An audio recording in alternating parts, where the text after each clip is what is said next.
Olá, aquele abraço. Estamos começando mais uma edição do nosso TV News aqui pela TVI, canal 24.2 da sua operadora TV Cabo para o sul da Bahia, TVC. Obrigado, Ilhéus e Itabuna, pela grandíssima audiência. Vocês são pioneiros em todo o norte e nordeste do Brasil e no centro-oeste em TVs por assinatura há 20 anos com a TVI. Obrigado, hein?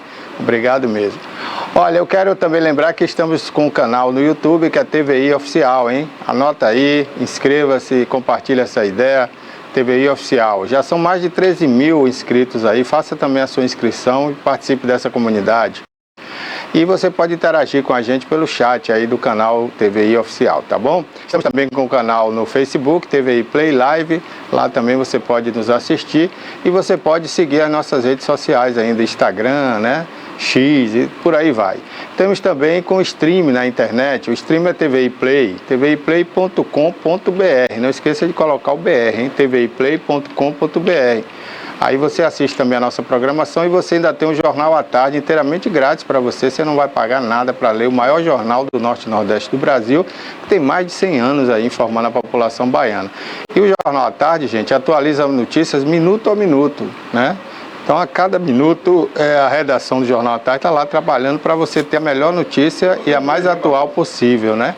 Então, fica aí ligado com a tviplay.com.br e você pode acessar o Jornal à Tarde gratuitamente para você. Nosso parceiro aí, o Jornal à Tarde. Daqui a pouquinho a gente vai passar aqui no rodapé do seu vídeo alguns dos destaques de hoje e a gente vai comentar também as principais informações do maior portal de notícias do Norte e Nordeste do Brasil, o Jornal à Tarde. Bom, gente, o programa de hoje a gente vai falar sobre os idosos. Os políticos falam muito em cuidar das pessoas, mas não cuidam nem dos jovens, nem dos adultos, nem dos idosos. A gente vai comentar isso daqui a pouquinho. Vai estar aqui com a gente o jornalista Derivaldo Benedito, da ONG Acari, que vai falar sobre esse tema aqui no programa. Ele que está lançando aí um evento, um projeto sobre isso, tá bom? Vamos falar também hoje com o Kleber. Não o Kleber Isaac, que hoje não vai poder estar aqui ao vivo com a gente, né? Está gripado. Mas a gente vai estar aqui com o Kleber Torres, esse grande jornalista também, Kleber Torres, né? Aliás, hoje é o dia dos jornalistas aqui no programa, viu? Derivaldo Benedito, que é da Acari, também é um grande jornalista, né? Jornalista das antigas aqui de Itabuna.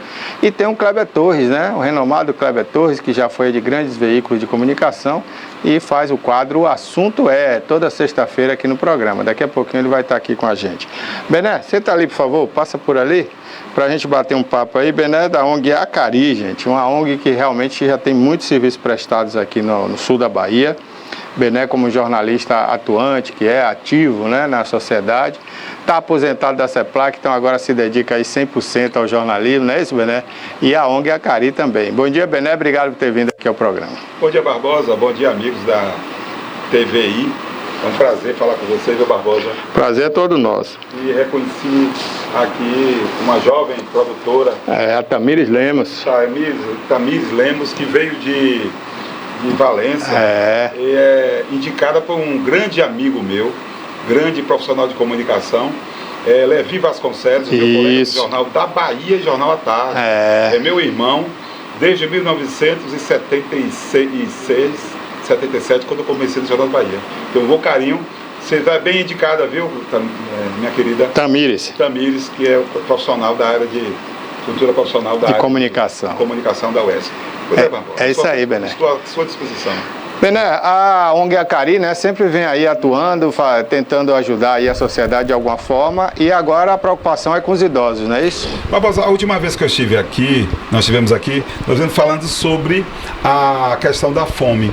A Acari existe desde 2004, vai fazer agora 20 anos este ano, e a ideia nossa era formar jovens, e quem mais sabe é você da TVI, você quando dirigiu a Rádio Nacional, nós tivemos uma parceria muito boa com a Acari, que foi resgatando jovens, projeto com jovens, e nós tivemos um programa, tanto aqui na televisão, o Bom Dia Bahia, e também na rádio. E nós tivemos uma experiência produzindo muitos profissionais, não só na área de comunicação, mas também na área de direito, administração, que são homens cidadãos, e você resgatando jovens na universidade, Eu sempre destaco o seu trabalho de Adervan, de resgatando novos talentos. Você que foi um talento renovado, descoberto na época de Adervan Amazonas, pela TV. Então você contribuiu para isso. Este ano, desde o ano de 2004. do mês passado, do mês passado, nós estamos discutindo a questão da fome. Discutimos fome e agora a questão do idoso. A pastoral, nós somos ligados à Igreja Católica, e a pastoral da Igreja Católica tem 20 anos agora a questão do idoso. E nós descobrimos que a violência contra o idoso é muito gritante em Itabuna. Na Bahia cresceu muito, mas o caso específico de Itabuna, sul da Bahia, é o nosso alvo. Nós juntamos com o Dr. Marcos Bandeira, que é um dos idealizadores da ONG, para fazer um movimento. Nós temos Dr. Marcos Bandeira, professor titular da disciplina ECA e Estatuto do Idoso da UESC. Do idoso, né? Das duas disciplinas da UESC. E ele, na condição de professor titular, ele pode puxar essa discussão para a academia. Temos o Dr. Wagner, que é professor e também advogado criminalista. Dr. Andirley Nascimento, que dispensa, um grande presidente do AB de 2010 a 2015, parceiro nosso aqui inclusive eu encontrei ele recentemente e falei, olha, já é sentida a sua falta na OAB, viu? A OAB, ele tem um trabalho muito bom. E nós pegamos cuidadores, assistentes sociais, e a primeira iniciativa foi propor à Igreja Católica a construção, a implantação da Pastoral do Idoso, que completa 20 anos. Barbosa, a Pastoral foi criada por Zilda Arnes, aquela cidadã bonita, criou a pastoral, que nós entrevistamos ela aqui, morreu no Haiti, e um médico geriatra, Dr. João Batista, há 20 anos. E a Cari completa 20 anos também. E aí nós descobrimos que a violência é muito grande, casos gravíssimos. De fevereiro do ano passado até agora, nós começamos a catalogar esses casos, mobilizando o Ministério Público, Conselho do Idoso, Secretaria Estadual de Direitos Humanos, Secretaria Municipal de Promoção Social, a 11ª Promotoria, Dr. Patrick, em Itabuna, Patrick Pires da Costa. Nós temos várias entidades em Itabuna que cuida de idosos. Buscamos também o curso Serviço Social, que forma assistente social em Itabuna, e nós descobrimos coisas gritantes. Fizemos um estudo preliminar, porque no dia 15, sábado agora, nós temos o Dia de Combate Mundial, você sabe, Dia Mundial de Combate à Violência. É interessante, Então, o mundo ter Dia de Combate à Violência à pessoa idosa. Foi preconizado pela ONU desde 2006. E Itabuna tem problemas sérios. Nós catalogamos esses dados todos, fizemos um manifesto, um documento, e divulgamos na quinta-feira, Barbosa. E nós temos algumas ações que, no decorrer do programa, eu vou explicar a você quais são as ações. Nós temos rede e seminários e discussão de ações concretas com o governo do estado, com a sociedade, para mostrar que pessoas acima de 60 anos em Itabuna estão vulneráveis e são sujeitos de direitos, e precisa o Estatuto do Idoso sair do papel. A violência hoje, infelizmente, com crianças e idosos, não é só de forma física, né? Existem aqueles abusos, né? Que acontecem muito, principalmente em casas de repouso, situações até de pais com avós, aliás, filhos com pais e com avós, né? Abandonam essas pessoas até em via pública. Quais são, assim, as ações que a Cari pretende fazer junto a ele? A coisa é gritante. Nós vivemos, Barbosa, numa sociedade patriarcal e matriarcal. E numa sociedade patriarcal, a figura paterna, a figura do homem, a figura do idoso, era ser reverenciada, né? Mas houve uma mudança de comportamento, e nós temos hoje violência gritantes, nós temos desrespeito, agressões, nós temos hoje casos de abuso, violência física, patrimonial, sexual, nós temos privação de direitos, nós temos o Estatuto do Idoso totalmente violado. Não saiu do papel, como o Dr. Marcos Bandeira falou, eu frisei recentemente. A ação da ONG é fazer um manifesto dizendo, primeiro ponto, existe esse fato dizer à sociedade que tem. Nós buscamos, junto com a academia, dizer, olha, a academia tem este fato. A academia é a universidade que teve que puxar isso à sociedade. E para traçar política pública é necessário ter o controle social. Não se tem um controle social sem a participação efetiva de conselhos fortes, transparentes. O conselho é a presença da sociedade nos organismos governamentais. Fortalecer o Conselho Municipal, os conselhos municipais, o Conselho Estadual, trazer os organismos de controle para a sociedade, dizer que é o papel da sociedade, que é justamente através desses conselhos que virão recursos e projetos, fundos para gerir e a participação. A ideia nossa inicial, como eu falei, foi buscar, já que nós somos ligados à Igreja Católica, a pastoral do idoso. Mas eu vou fazer um parênteses aqui. Existe em Itabuna pessoas que têm trabalho muito bonito. A Igreja Batista Teosópolis tem um trabalho muito, Ministério do Idoso, que é um trabalho incrível, desde o tempo do pastor Hélio Lourenço, e hoje com o pastor Gilvan. Eu moro perto, com a questão do cabo da peste, de questão de toque, né? Toque e também de apoio à comunidade evangélica. A Igreja Assembleia de Deus destaca também um trabalho, a Assembleia de Deus tem um trabalho muito bonito, a Igreja Assembleia de Deus, a Adventista, a Igreja Universal Reino de Deus e os Centros Espíritas, a Igreja Adventista, que eu já falei, e as igrejas pentecostais tradicionais e também Centros Espíritas, como também os centros todos têm um trabalho muito bonito, e Terreiro de Candomblé tem um trabalho, cada um cuidando de um grupo seu, de seu vinculação, e a Igreja Católica. A ideia é movimentar todo esse movimento, dizer, porque nem só de coisa ruim. Tem que registrar o que é bom também. Tem coisa boa, as experiências exitosas. Nós temos cuidadores em Itabuna, profissionais de cuidadores, e nós temos 3 cuidadores ligados à ONG Acari, que é o olhar do idoso. É o profissional que cuida 24 horas do idoso, que cuida, dá banho, que dá carinho, dá afeto, sendo remunerado para isso. E nós temos a promotoria, eu falei da Secretaria Municipal, com as ações, com os CAPs, nós temos abrigos, e mais a ideia nossa é discutir. Nós temos médicos que fazem um trabalho com as DITA, por exemplo, que é a questão diabéticos. Nós temos um mutirão do diabético agora, a doutora Maruce Pulcione Caleão, você tem doutor Vandiga com o Hospital de Olhos. Doutora Maruce ainda continua no lactário? Continua, ela é uma parceira nossa.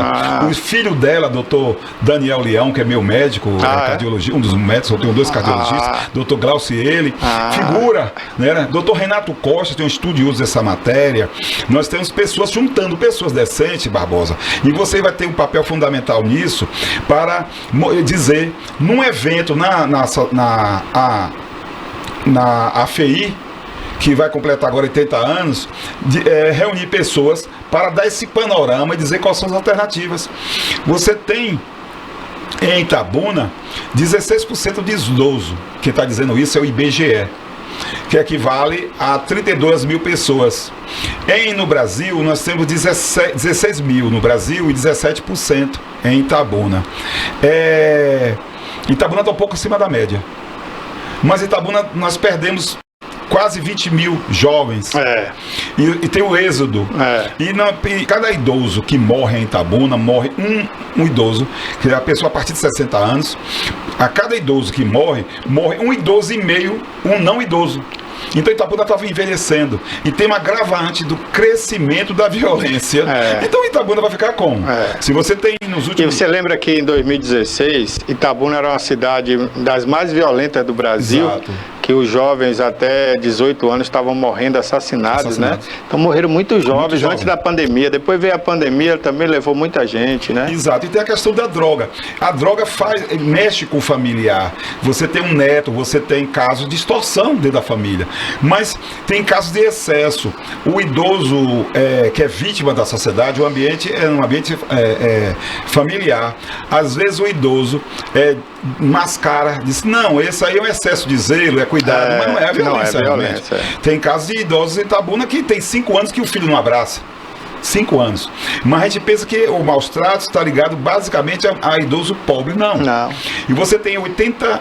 Às vezes até é mais com idoso que tem condições. Porque o filho, o neto, né, procura tirar o que ele tem financeiramente. Exato, né? É uma coisa odiosa. É uma situação difícil. E você tem hoje 32 mil idosos em Itabuna. Desses 32 mil idosos, você pode colocar 20 mil em condição de consumo. É necessário que a associação comercial, os empresários, a CDL, as entidades vejam esse idoso com um olhar de potencial, como a Inglaterra faz. A Europa, basicamente eu digo, a Inglaterra, Portugal, e onde tem idosos, a Inglaterra, a Espanha também, vê o idoso como potencial, porque existe agropecuarista idoso em Itabuna que tem lazer. E você chega no Rio Grande do Sul, no Centro-Sul, o idoso tem um tratamento diferenciado. O vinho custa R$200, ele compra um vinho barato porque ele vai consumir e consome bem. Existe confraria de idosos no Centro-Sul, existe grupo de idosos que reúne, que vê filme. E um parênteses aí, eu fui assistir ao filme com Trindade, com minha esposa, o filme Godzilla. Vamos assistir filme. Chegando lá, a moça perguntou a idade dela e disse que ela podia pagar meia. Eu achei tão uma cidadania isso. Ela pagou meia. Porque ela já tinha... Ela é cidade, não pode falar, mas ela tem não parece não, né? Não parece não. E ela pagou a meia. Eu estava com uma identidade e falei, eu vou também pagar. Ela disse assim, o senhor pode pagar metade. Você se sente tão cidadão, o respeito, não é o valor não, mas a simbologia disso. Eu paguei meia. Os orientais respeitam muito os mais velhos. Eu paguei meia. Então, em Itabuna, em Ilhéus, você paga. Eu tenho 65 anos, o idoso com a carteira Você pagou lá no cinema de Ilhéus? De Itabuna. Foi no de Itabuna, no Cinemax, paguei. E uma situação incrível, você se sente útil. Eu poderia pagar meia também, uma promoção no shopping center. Não é todo dia, ninguém quer favor, mas é uma atração. Porque o mercado publicitário, e você é publicitário e jornalista, o mercado publicitário faz para jovem. Casa para jovem, fala para... Tem promoção não fala para promoção dos namorados pro idoso. Não, o idoso vai para motel, o idoso vai para festa, vai para consumo. Os idosos têm um consumo até mais qualificado do que o jovem. Você tem área de lazer, você tem o turismo do idoso, você tem levar para não é uma discussão. Cinema, a Jovem Guarda, reviver e discutir. É um mercado potencial que o Sebrae faz isso, o idoso empreendedor. E você tem, se você tem hoje 30 mil, você bote aí potencial pelo menos 20 mil pessoas que estão aposentadas. Você tem CEPAQUENA aposentado, professor aposentado, policial aposentado, Banco do Brasil aposentado. Tem a associação dos CEPLAQUianos, tem a associação do Banco do Brasil, professores, né? Então você tem um mercado, um nicho bom, que é a forma de ter eventos, de você ter discussão, Barbosa, que isso não, eu estou falando uma visão capitalista empresarial, sem contar também na questão da saúde pública, plano de saúde e a questão de respeito. A ideia nossa é criar uma rede, trazer Itabuna para a RENADE, que é uma rede nacional de denúncias. Nem só de denúncia, tem o idoso, tem o lazer, tem o esporte, tem grupos, tem grupo de torcedor do Flamengo, de Botafogo, de Vasco, que tem 60 anos de idade, pode se reunir. A turma do Kibe se reúne ali, a turma na praça, né? Paulo Lima tem 80 anos de idade. Tem aquela turma do café, a turma do Café Palmar, a turma de... Você tem confrarias, você pode fazer isso, e é necessário ter esse olhar. Palestra gratuita, eu faço palestra ainda para os jovens. E aí, essa é a experiência nossa, e esse seminário é um ponto, juntamente com discussão com a sociedade, colocar o protagonismo do idoso em Itabuna. Não falar só de violência, não só de coisa ruim. Essa é a proposta. Nós estamos no país, não só o país, né, o mundo, mas vamos falar do Brasil, né? O idoso, quer dizer, as pessoas estão ficando idosas. Graças a Deus, estão morrendo mais tarde. Né? E os jovens também, de forma violenta. O jovem está morrendo mais cedo em função da violência. Né? Esse microfone está... Sim. Uhum. Sim. Então, as pessoas estão ficando mais velhas e precisam de apoio, de cuidado, né? Hoje, por exemplo, eu estava ouvindo na rádio aí um senhor de 103 anos, quebrou a bacia, né, numa queda e foi internado. 103 anos, centenário. Então, hoje você vê muitas pessoas que já passaram de 100 anos, né, Bené? E essas pessoas... Olha, e outro aspecto interessante também, a partir dos 60 anos, a questão da acuidade visual. Eu estava vou fazer agora uma cirurgia de catarata, em função da idade até, com o doutor Vandic, o doutor Vávio, a equipe do Hospital de Olhos Beira Rio. Amigos, são amigos e são irmãos, né? Doutor Vávio é uma figura, né? Todos eles. E doutora Carol, filha do meu irmão, amigo doutor Chico França. A questão do cuidado. Aí, a partir dos 60 anos de idade, acidente doméstico, Barbosa Filho. Nós temos acidente doméstico, o olhar, o banheiro tem que estar bem iluminado mesmo, tem que ter ventosa, tem que ter, você tem que ir bem iluminado. Corrimão, você tem que ter o chão tem que ter piso liso, cuidado, pode ser liso, não pode ser liso. E aí tem questões hoje que a mobilidade urbana, andar na cidade, andar na Itabuna é uma cidade que está com dificuldade para andar. Rapaz, aquela calçada da Cinquentenária não ficou boa, né, Bené? Não ficou boa aquela calçada. Não ficou boa, não encaixou. Não encaixou. E aí, idosos, caminhar na cidade, mulheres também. E outro problema que tem na Cinquentenária, além da calçada, são os camelôs que às vezes colocam barracas, banco no meio da calçada, né, rapaz? Acesso.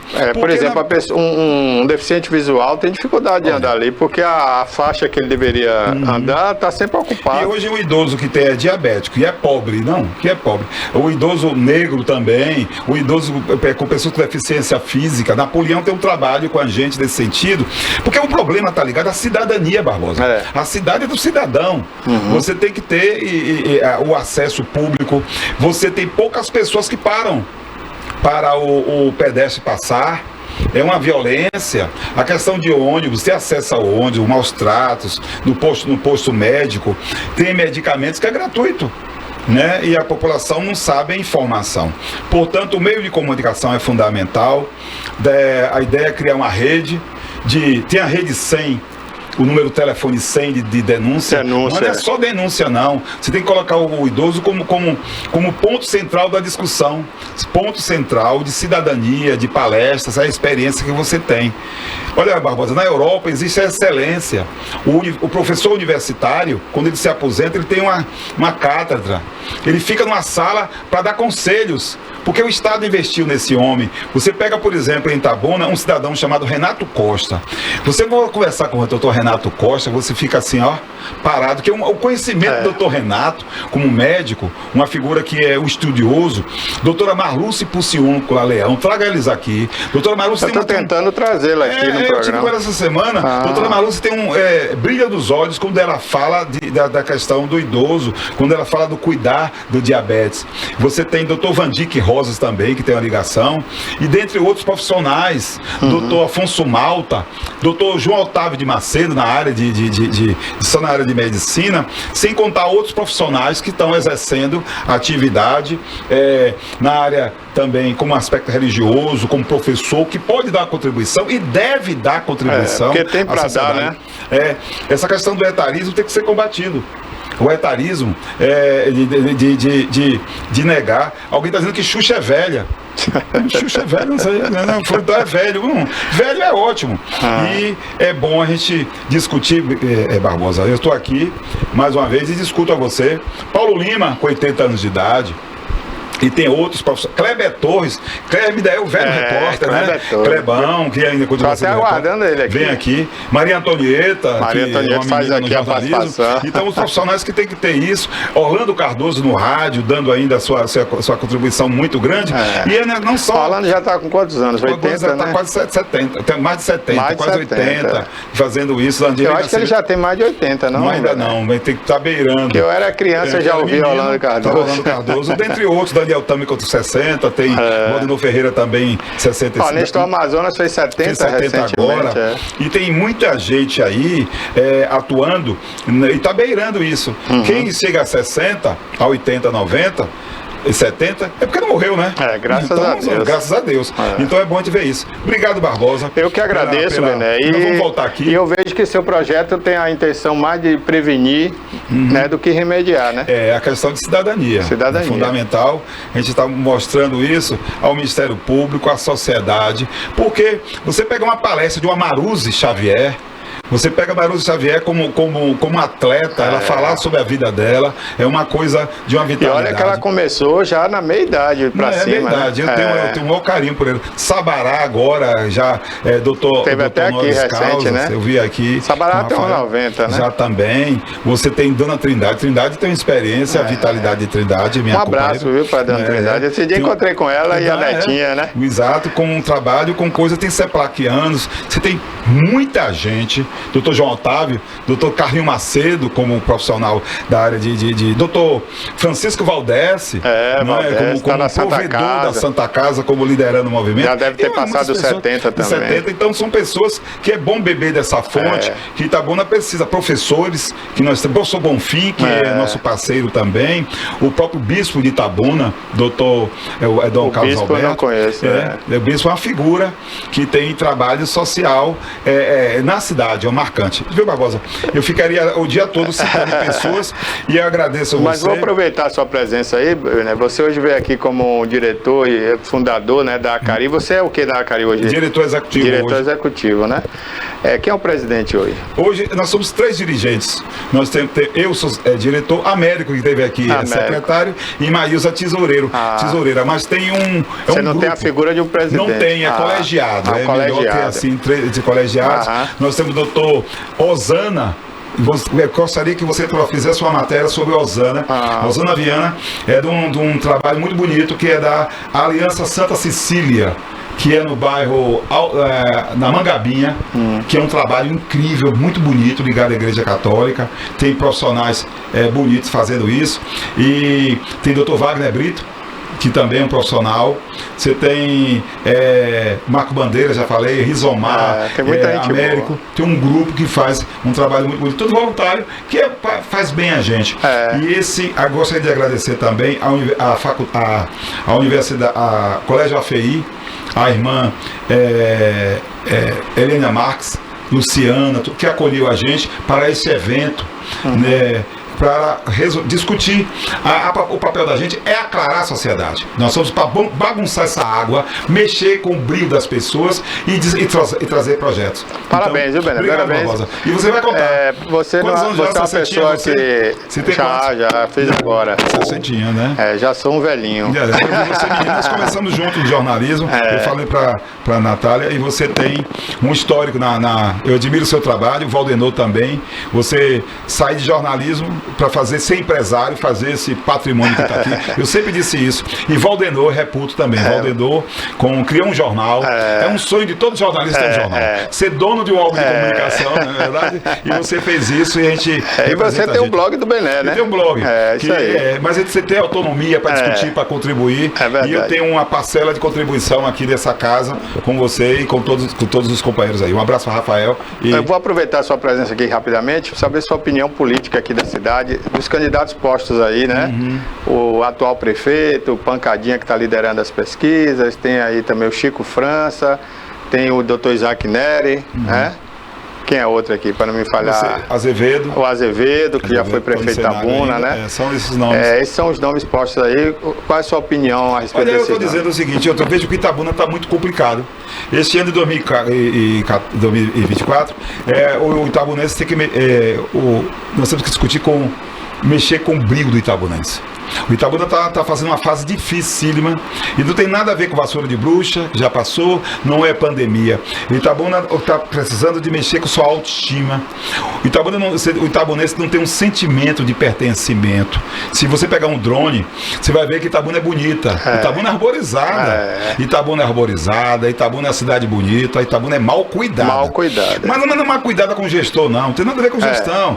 Porque Maringá tem gestão e é bonita, Conquista é bonita, Feira de Santana é bonita. O que as próprias pessoas mesmo, tem um né? sentimento de pertencimento. Itabuna não é dona de Itabuna, atribui. Itabuna é uma cidade suja, não deveria ser suja, Bilsaniar. desculpe, não é biosanear, porque outras cidades têm. Itabuna é uma cidade suja, Itabuna é uma cidade que é maltratada. As pessoas não têm um sentimento de pertencimento. Tem coisas bonitas na minha cidade. Eu disse isso aqui esse dia, Bené. Alguém me perguntou aí na rua, papai, porque a cidade do Carvão lá, que é em Santa Catarina, né, Criciúma, tem um time de futebol na Série A. Por que lá também tem a Chapecó, que já esteve na Série A, né?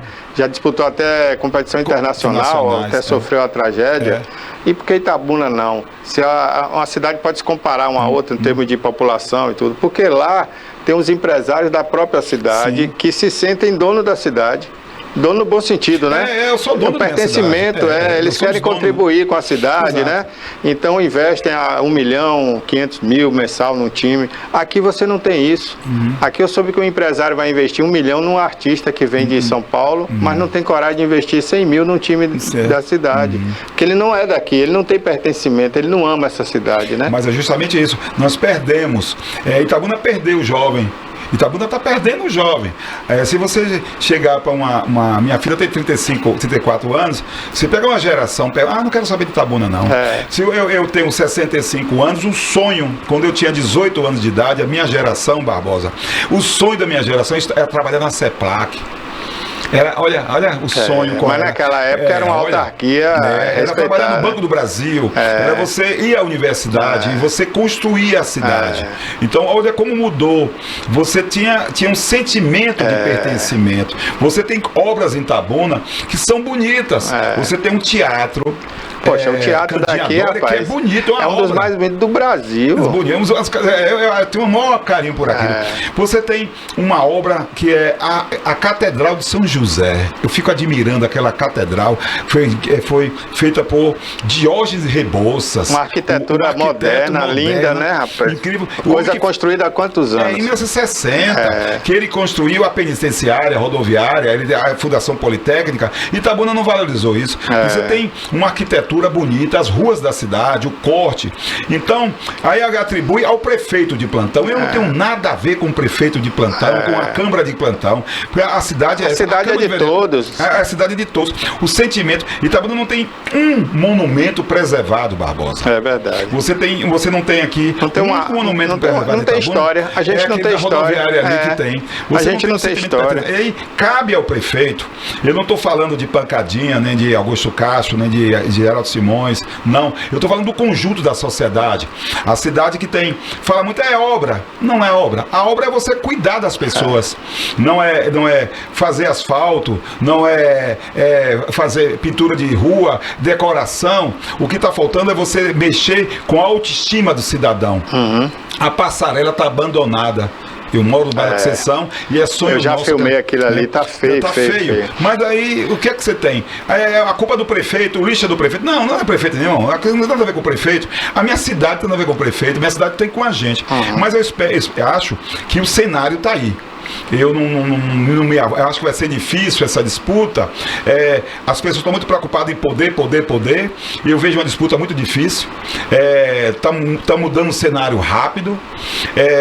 As redes sociais não estão contribuindo para isso. Falta planejamento em minha cidade e poucas pessoas pensam, Barbosa. Pensar que eu estou falando, pensar coletivamente, pensar um projeto coletivo para a minha cidade. Mas como todo mundo pensa, todo mundo é bonito, todo mundo é ótimo, mas o Rio Cachoeira está sujo. Itabuna né? Itabuna está mal iluminada, mas atribui, não estou atribuindo ao prefeito. A cidade está iluminada porque Itabuna 59 está suja, mas está a decoração linda de 1 milhão e tem aqui, e a cidade está suja, o comércio não está vendendo. Então, o que está faltando? Tem colégio fechado. A oposição, não é oposição, eu sou cidadão. Tem posto médico faltando de pirona, tem isso e aquilo, mas é necessário alguém dizer isso. A Câmara de Vereadores está aí, papel, não sou eu que estou dizendo. Tem 22 vereadores, 22, um que se afastou está lá ainda. Então, é necessário que quem fala, quem paga o IPTU, quem fala que tem com coisa. Mas tem muita gente para falar, são 100 mil eleitores para falar, eu sou um deus. E eu não vou mudar, mas eu sei o que a cidade quer. Está faltando muito a minha cidade. Eu esperava que Itabuna fosse muito mais. Com a minha netinha agora de 2 anos, e eu como itabunense, eu esperei muito mais de Itabuna. Mas lamento profundamente. Vamos esperar para ver. Né? E você vai ir. me chame para participar dessa eleição, que eu venho aqui com você este ano. Participe mais do nosso programa aqui, Bené. Eu te acompanho. Um abraço a Toné, a toda a Rafael, a todos vocês, viu? Obrigado, Bené. Obrigado por ter vindo e participe sempre aqui. Obrigado, você é uma voz ativa da cidade, né? E você tem voz e tem lugar de fala. Então venha sempre aqui. Ok. Olha, gente, obrigado, Bené. Daqui a pouquinho a gente vai ter aqui o quadro, né? O assunto vamos falar também de esportes, né? Nós tivemos ontem mais uma rodada do Campeonato Brasileiro e nós tivemos ontem para os flamenguistas, né? Um abraço, Toné. Você também é flamenguista, Bené? É difícil saber quem não é, né? Muita gente aí torce pro Flamengo. Não, eu não torço para time nenhum, Bené. Torço pro Itabuna, pro Grapiúna, às vezes torço pro Bahia, às vezes torço pro Vitória, depende do adversário, viu? Eu sou aquele tremendo vira-folha, né? Eu gosto de todo mundo. Olha, gente, o Flamengo venceu ontem o Grêmio, né? Tava 2-0, o Grêmio diminuiu, 2-1, placar final. O Flamengo é líder do campeonato. E o Bahia, que venceu o Fortaleza no estádio Arena Fonte Nova, conseguiu, né, derrotar o Fortaleza, que vinha invicto, era um dos poucos invictos no Campeonato Brasileiro. Caiu ontem essa invencibilidade para o Bahia. O Bahia não jogou tão bem, viu? Deixou muito a desejar, principalmente no primeiro tempo, muitos gols perdidos. Um abraço, Bené. Pode ser. Muitos gols perdidos aí no primeiro tempo pelo Bahia. O Fortaleza, né? O Fortaleza ali tá de branco, né? Se você não assistiu o jogo ontem, o Bahia é o tricolor. O Fortaleza jogou de branco, porque são as mesmas cores, né? E o Fortaleza era visitante. O Fortaleza chegou a fazer um gol no primeiro tempo, mas estava em situação de impedimento. E aí no segundo tempo o Bahia conseguiu a duras penas fazer um gol. Mas não jogou bem. Não é que o Fortaleza foi esse time todo, também não foi. Aí o gol impedido aí, né? O Fortaleza aí foi no primeiro tempo ainda. Mas o Bahia deixou muito a desejar. O Everton Ribeiro ontem não estava nos seus melhores dias. O jogador Arias faz falta, né? Foi para a seleção colombiana, então fez falta. O Gilberto jogou no primeiro tempo, mas não foi bom. No segundo tempo o técnico mudou, colocou o Cicinho, né? O Cauli ontem, que é um dos melhores, eu diria um dos melhores ou o melhor jogador do Bahia, né? Olha essa bola na trave aí ontem também, né? O Cauli ontem não estava bem também, né? Não jogou bem. Mas enfim, depois de um cruzamento na área, o Bahia conseguiu vencer aí, através do Gianluca, né? E fez 1-0. Olha aí, foi o calcanhar do Cicinho, cruzamento aí na área do Everton Ribeiro. E aí o Gianluca fez o gol do Bahia, 1-0, para a alegria dessa torcida que lotou a Arena Fonte Nova e merecia, né, essa vitória. Com isso, o Bahia é líder também do campeonato, ao lado do Flamengo. Só perdem alguns critérios ali, mas talvez saldo de gol, né, número de vitória. Mas é líder com 17 pontos ali ao lado do Flamengo. Então, tá pau a pau ali.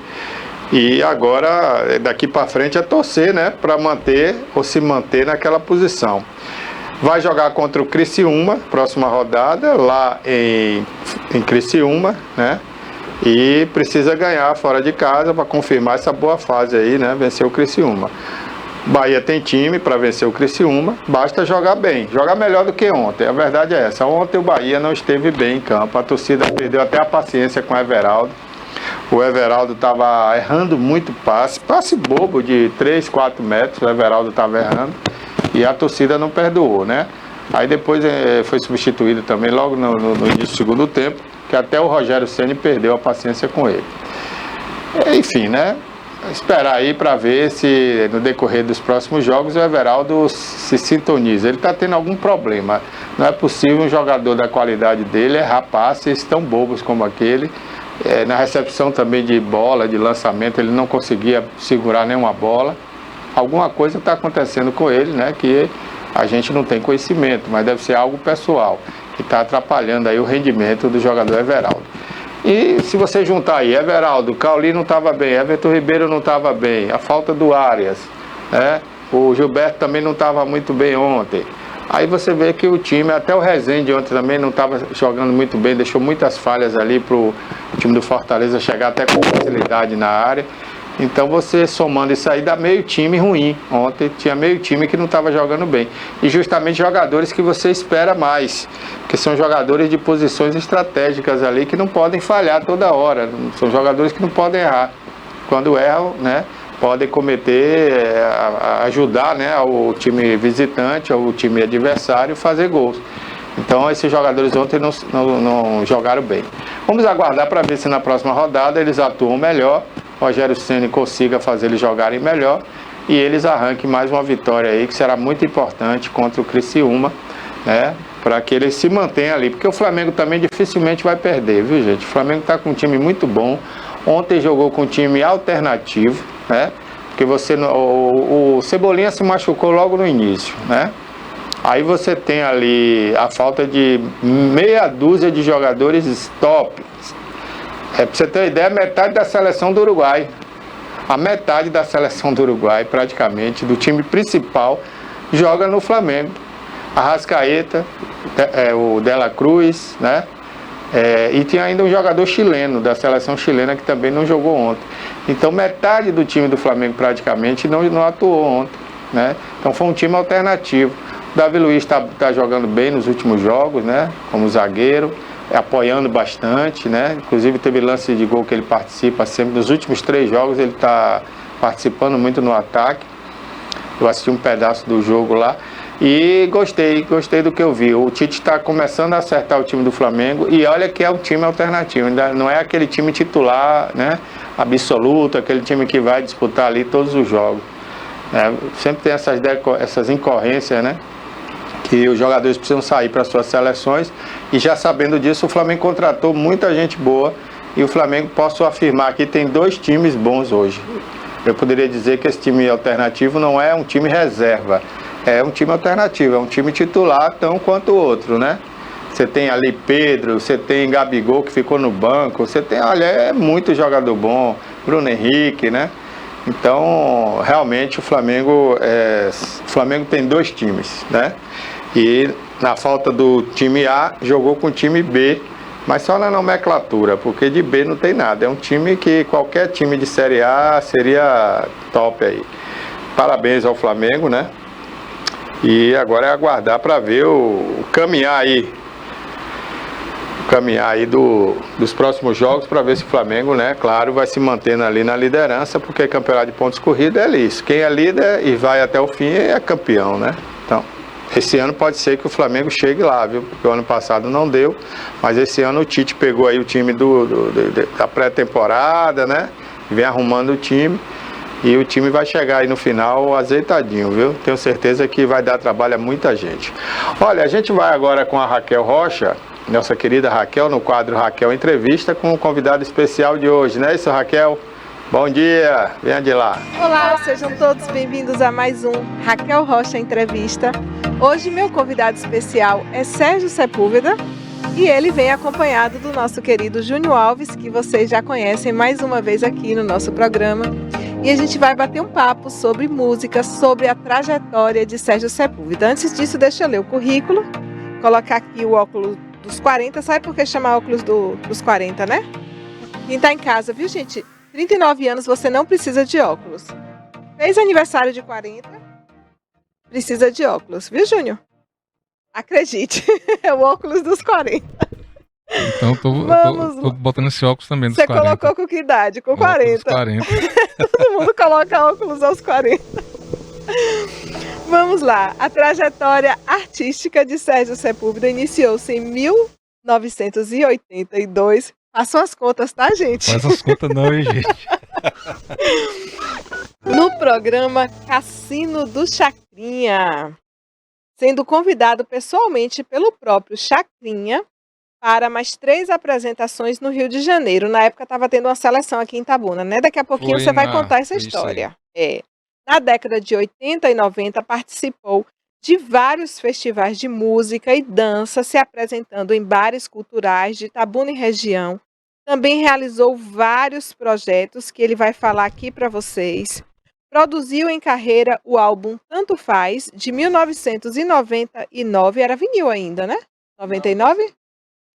Já era CD. CD foi meados da década de 90, isso.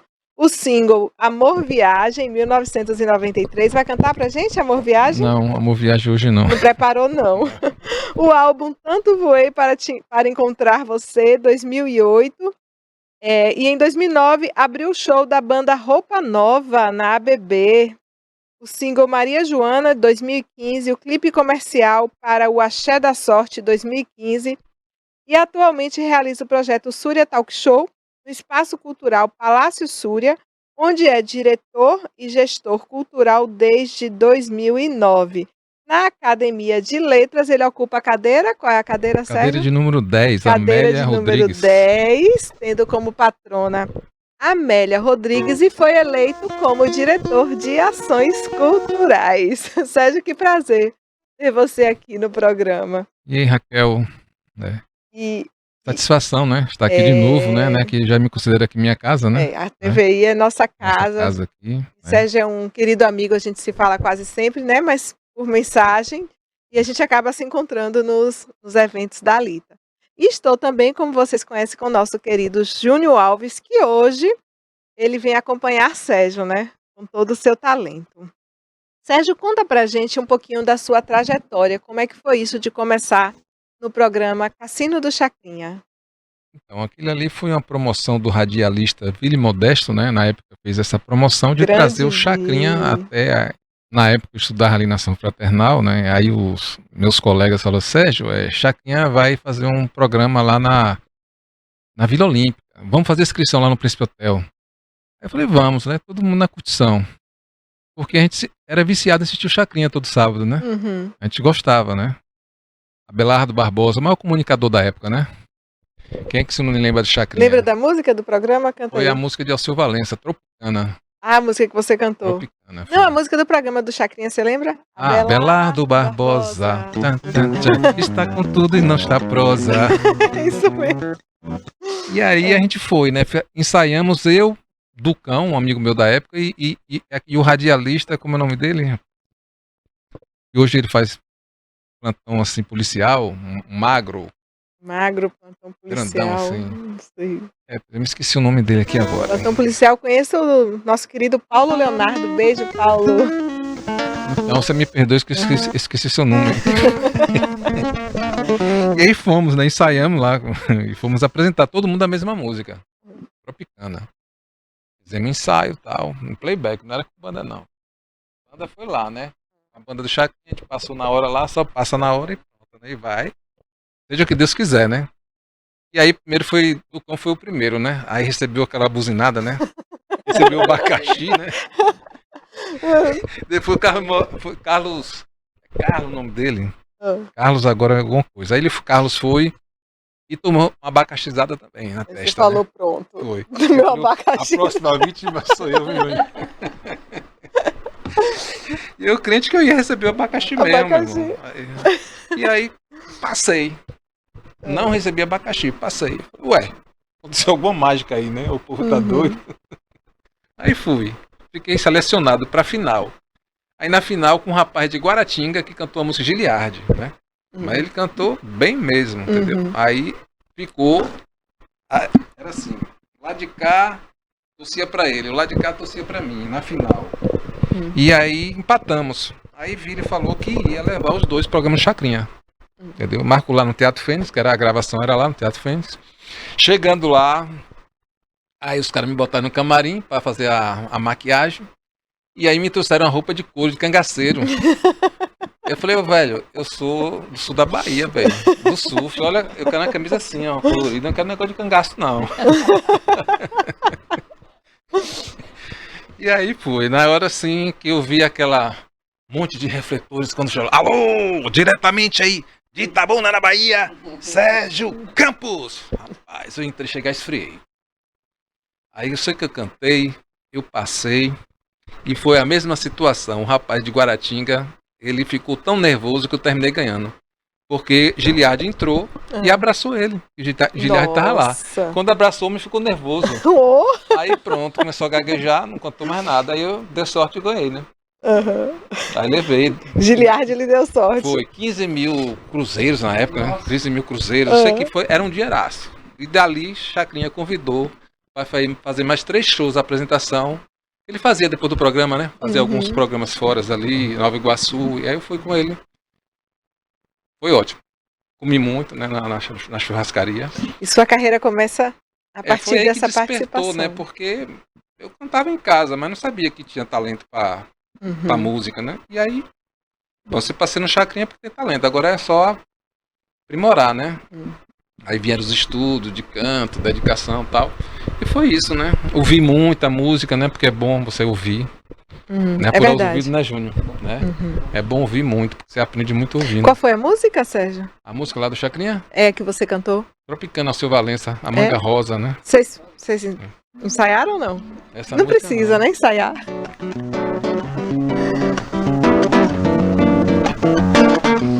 Da manga rosa, quero o gosto e o sumo. Melão maduro, saco tijuá. Jaboticaba, teu olhar noturno. Beijo travoso de um bucajá. Pele macia, a carne de caju. Saliva doce, doce o mel, meu de uruçu. Linda morena, fruta de extemporânea, caldo de cana caiana, vou te desfrutar. Linda morena, fruta de extemporânea, caldo de cana caiana, vem me desfrutar. Muito bom. Ok.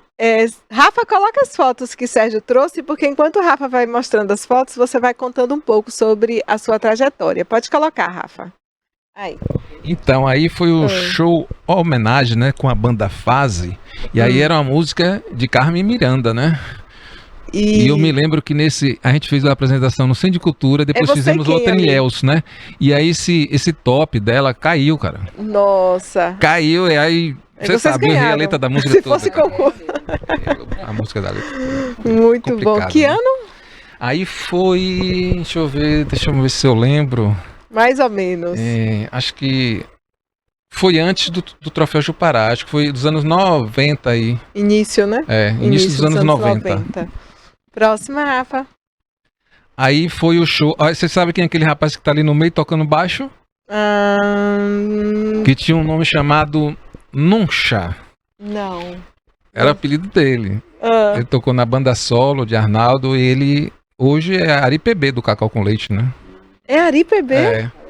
Ele tocava baixo nessa banda que se apresentou com a gente lá no Centro de Cultura com esse show O Trovador. Aí é Maria da Paz Jambeiro, cantora lírica, que a gente fez um duo aí. Bem legal. Foto histórica, viu? Grande abraço pro meu amigo Ari PB. Adoro Ari, grande forrozeiro. Acho o Cacau com Leite uma das maiores bandas de forró do Brasil. Com certeza. Vamos, próxima. Aí já foi no Hotel Meridian, né? Em Bacanoa, Hotel Meridian. Aonde?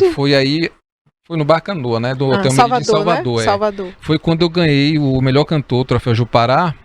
E Marcel Leal, através dessa promoção, fez essa conexão para fazer essa apresentação nesse hotel, nesse bar. Foi muito legal, muito show de bola. Ali, se não me engano, ela é Bolota no baixo e os Gêmeos tocaram ali o piano. Mas tinha mais uma galera aí que não tá na foto. Que não tá na foto, né? Próxima, Rafa. Então, esse é o show, a capa do folder, né? Do show Homenagens, né? Essa foto aí, eu tinha cabelo todo pretinho ainda, né? Homenagem Sérgio Sepúlveda. E Sérgio Campos mudou para Sepúlveda quando e por quê? Na verdade, só fui chamado de Sérgio Campos lá no Chacrinha, né? Só? Foi só lá mesmo. Porque Sepúlveda é o do seu pai. sobrenome de minha mãe, Sepúlveda de meu pai, né? De seu pai. De meu pai. Ele que botou o sobrenome que estava mais próximo lá na hora. Foi, acho que ele achou mais fácil Campos, né? Não ia acertar falar Sepúlveda e botou Campos. Eu até estranhei na hora, né? Ainda teve um negócio lá que eu queria... O cara queria me dar lá no camarim, porque eu estava muito nervoso, né? Queria me dar uns comprimidos lá para me acalmar. Eu Ficar falei, não quero não, velho. Quem tinha que ter tomado esses comprimidos foi o rapaz de onde?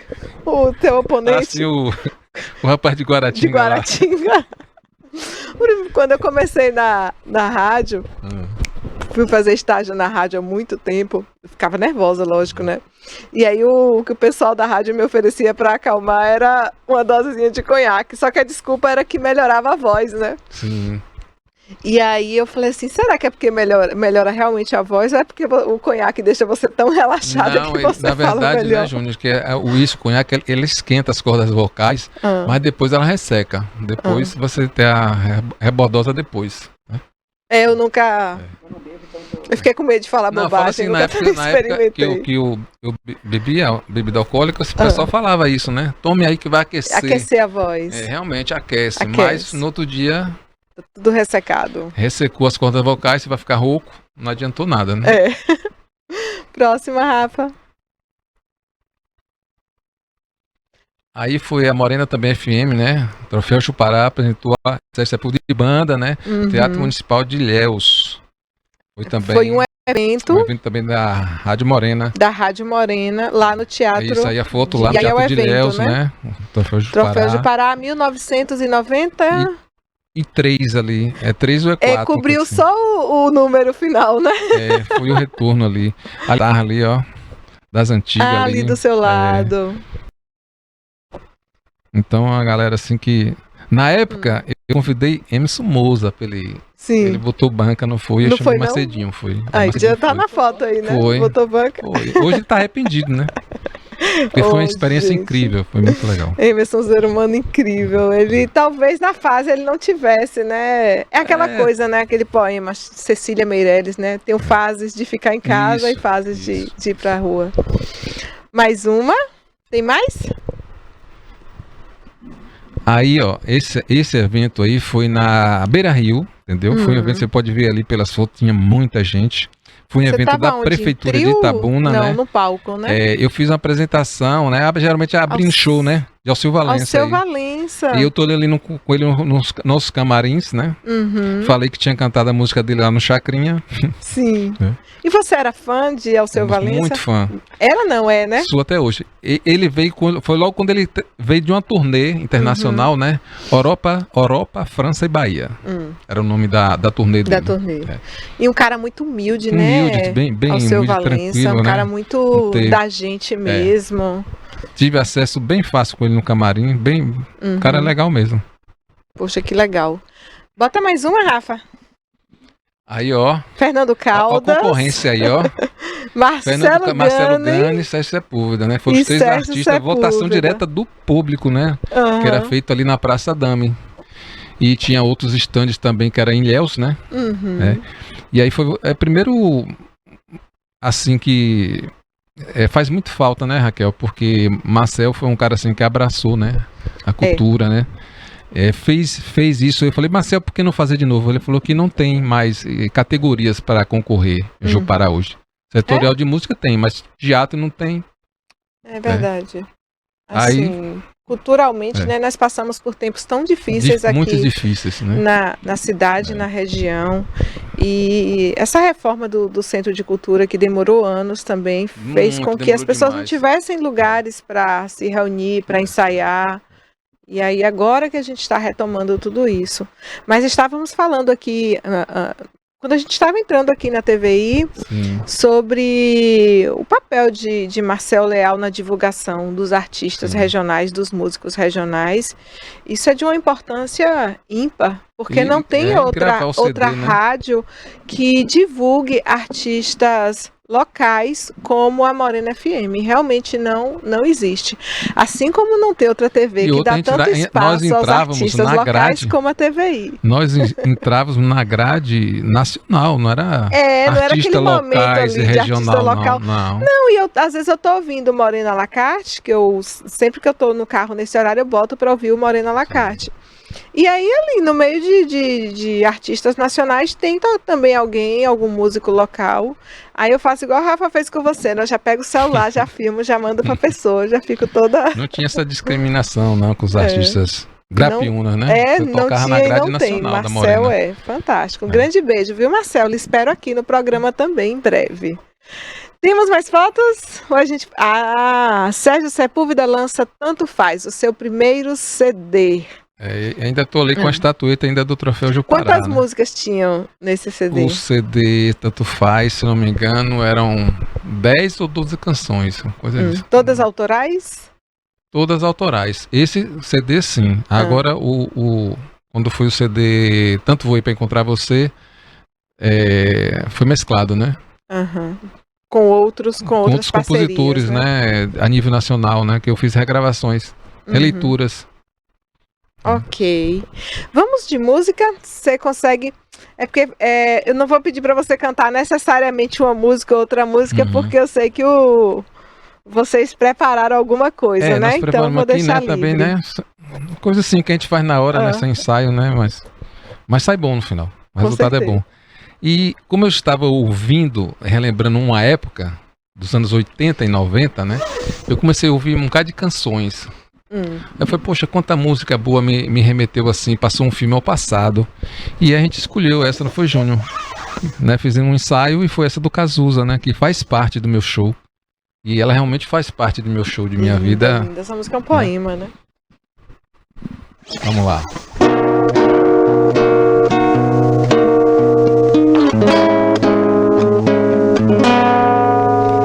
Te pego na escola e encho a tua bola com todo o meu amor.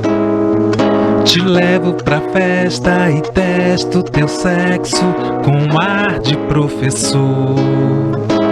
Faço promessas malucas tão curtas quanto um sonho bom. Se eu te escondo a verdade, baby, é pra te proteger da solidão. Faz parte do meu show. Faz parte do meu show, meu amor.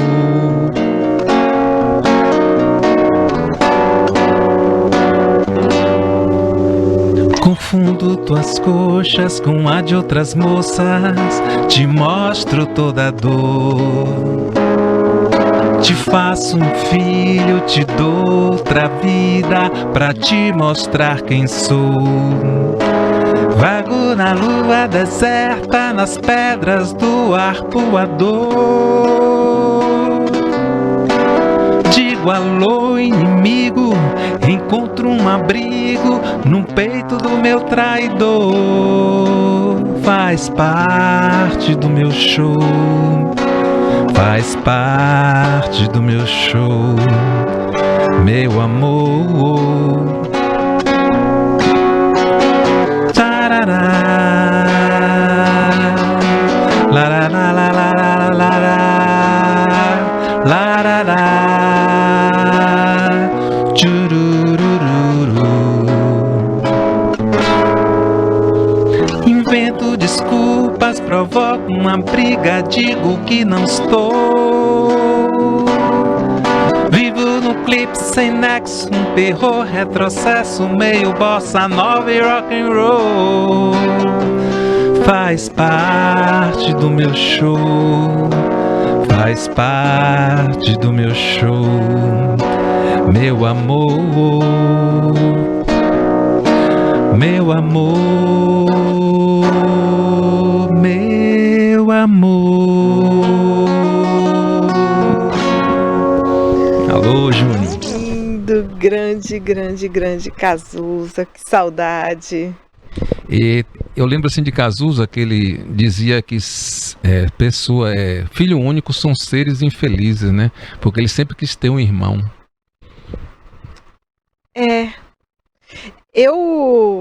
Você não é filho único não, né? Você não é feliz não, né? Você gostaria de ter irmãos? Vamos fazer essa pergunta. Na verdade, eu sou filho único só do pai. Ah, sim. A mãe teve mais 3. Tem mais 3. Mas na verdade a criação minha foi única mesmo. Porque tem uma diferença de idade entre você e seus... Tem porque eu perdi meu pai com 5 anos de idade. E minha mãe se casou depois de 10 anos. De 10 anos. Aí eu passei esse período aí de 10 anos sendo filho solo. Depois ela teve 3, né? Aí, mas mesmo assim fomos criados distantes. De vez em quando, assim, anos e anos a gente se encontra.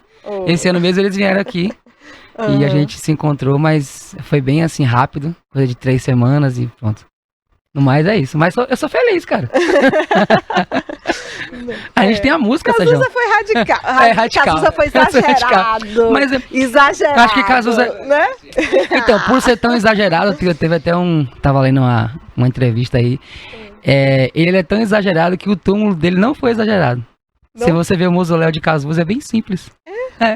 Depois você pesquisa, tem até um cara tirou uma foto no túmulo dele, um Quem fã. tá em casa tá... Falou assim, Cazuza é tão exagerado, agora. mas o túmulo dele é simples. É porque não foi ele que decidiu, né? Foi a mãe. Foi a mãe. Gente, olha, né? Cazuza foi exagerado. Agora sim, ter irmão é muito bom, viu? Ter irmão é muito bom. Eu não tenho esse problema, né? Porque eu tive... Quantas? Deixa eu ver, 5, 8, 9 irmãos. 9? É. Eu tenho 2 irmãs, lá em casa só mulher. Renata, Raquel e Ruth. Tudo eu sou com primogênito do segundo casamento. Do segundo casamento, né? Eu sou do meio, gente. Ser filha do meio, você fica ali. Filha do meio, só uma filha do meio vai entender aqui o que eu tô falando. Bom, para não transformarmos aqui a nossa entrevista numa sessão de terapia, que estamos chegando perto, vocês conseguem cantar um trechinho de Exagerado de Cazuza? Exagerado? É. Você toca, gente?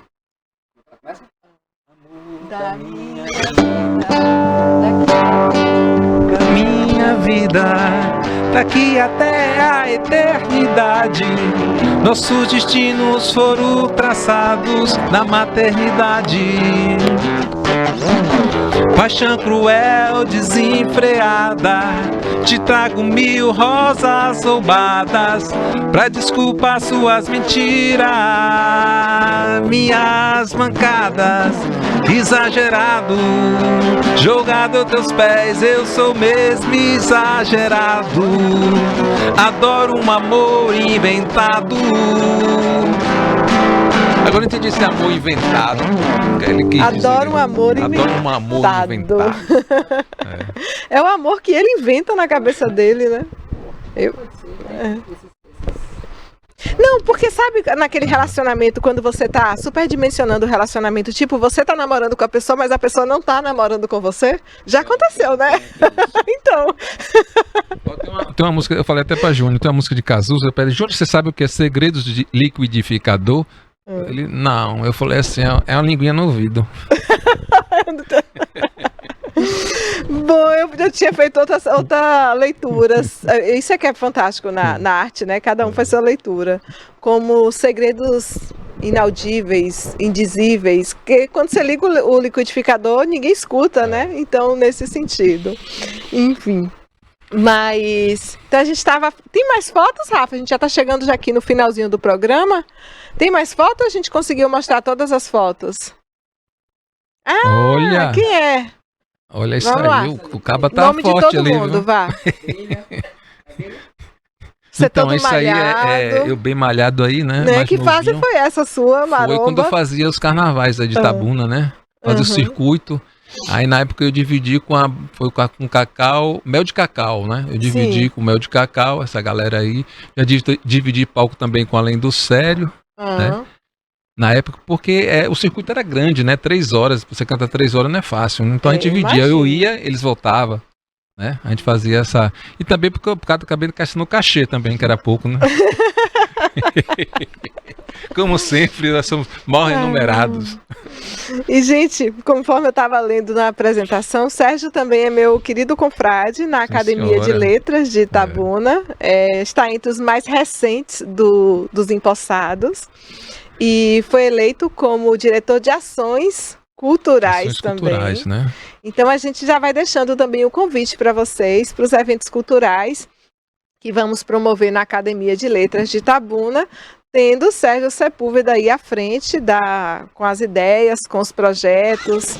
Então todo mundo aí já está convidado para acompanhar aí. Acompanhe o site da Academia de Letras de Itabuna, viu? www.academiadeletrasdeitabuna.com.br. Quer falar um pouquinho sobre o seu ingresso na Alita? Ser eleito para uma Academia de Letras, para mim, assim, eu acho que eu nem esperava isso. E é o primeiro músico, viu? Né? Primeiro cantor, Sérgio, né? É o primeiro da Academia músico de Letras na Academia de Letras de Itabuna, porque é isso, as pessoas acham que a Academia de Letras é só, pelo nome, né, Academia de Letras, são só escritores, são só pessoas da literatura. Mas eu ingressei como cineasta por conta dos documentários que eu tinha feito, contando a história de Itabuna, contando a história de Ferradas. Então, ali, o meu currículo, na época que o meu nome foi apresentado, que na minha época seu nome era indicado por alguém. Meu nome foi indicado pelo querido Ciro de Matos, só que alegria. E Sérgio já pegou uma época mais difícil, viu? Teve que ler edital, teve que mandar documentação, agora o processo ficou mais difícil. Sérgio se submeteu ao processo, a eleição. A eleição também da diretoria, né, do biênio, né? Isso. Que também fui convidado por nossa querida amiga Raquel, minha confrade. E eu também fiquei assim, mas eu gosto de desafio, né?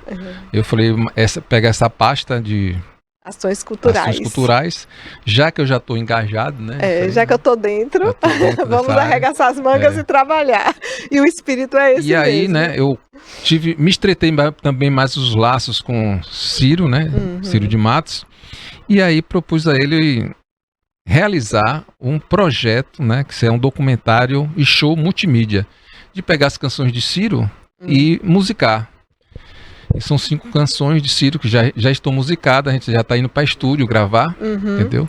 Independente que elas sejam contempladas ou não nos editais que eu me inscrevi, eu falei para Ciro que geralmente as pessoas são homenageadas na sua morte. Que Ciro seria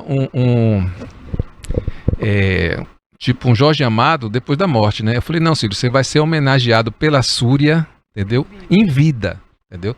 Nós vamos te homenagear, vamos fazer um projeto, vou enviar esse projeto para alguns lugares e já foram enviados para 4 lugares. Assim que sair o resultado, a gente vai dar andamento no processo todo para que vocês vão ver um show maravilhoso. As músicas estão lindíssimas. Aí a união da literatura com a música, né? Um casamento perfeito. Gente, gratidão vocês que ficaram aqui acompanhando a gente até o final do programa. Gratidão, Sérgio, gratidão mais uma vez, Júnior Alves. A gente vai terminar com música, não é? Enquanto isso eu vou me despedindo. Lembre-se sempre, assista bons filmes, leia bons livros, ouça boa música, cuide do planeta, cuide da sua mente, do seu corpo, do seu coração. Assista o Raquel Rocha Entrevista e seja feliz todos os dias. Beijos. Grato, Raquel, pelo convite. Grata, Júnior, por vir aqui comigo, né? Fazer esse som. Então vamos lá agora de Zé Cabaleiro. Opa!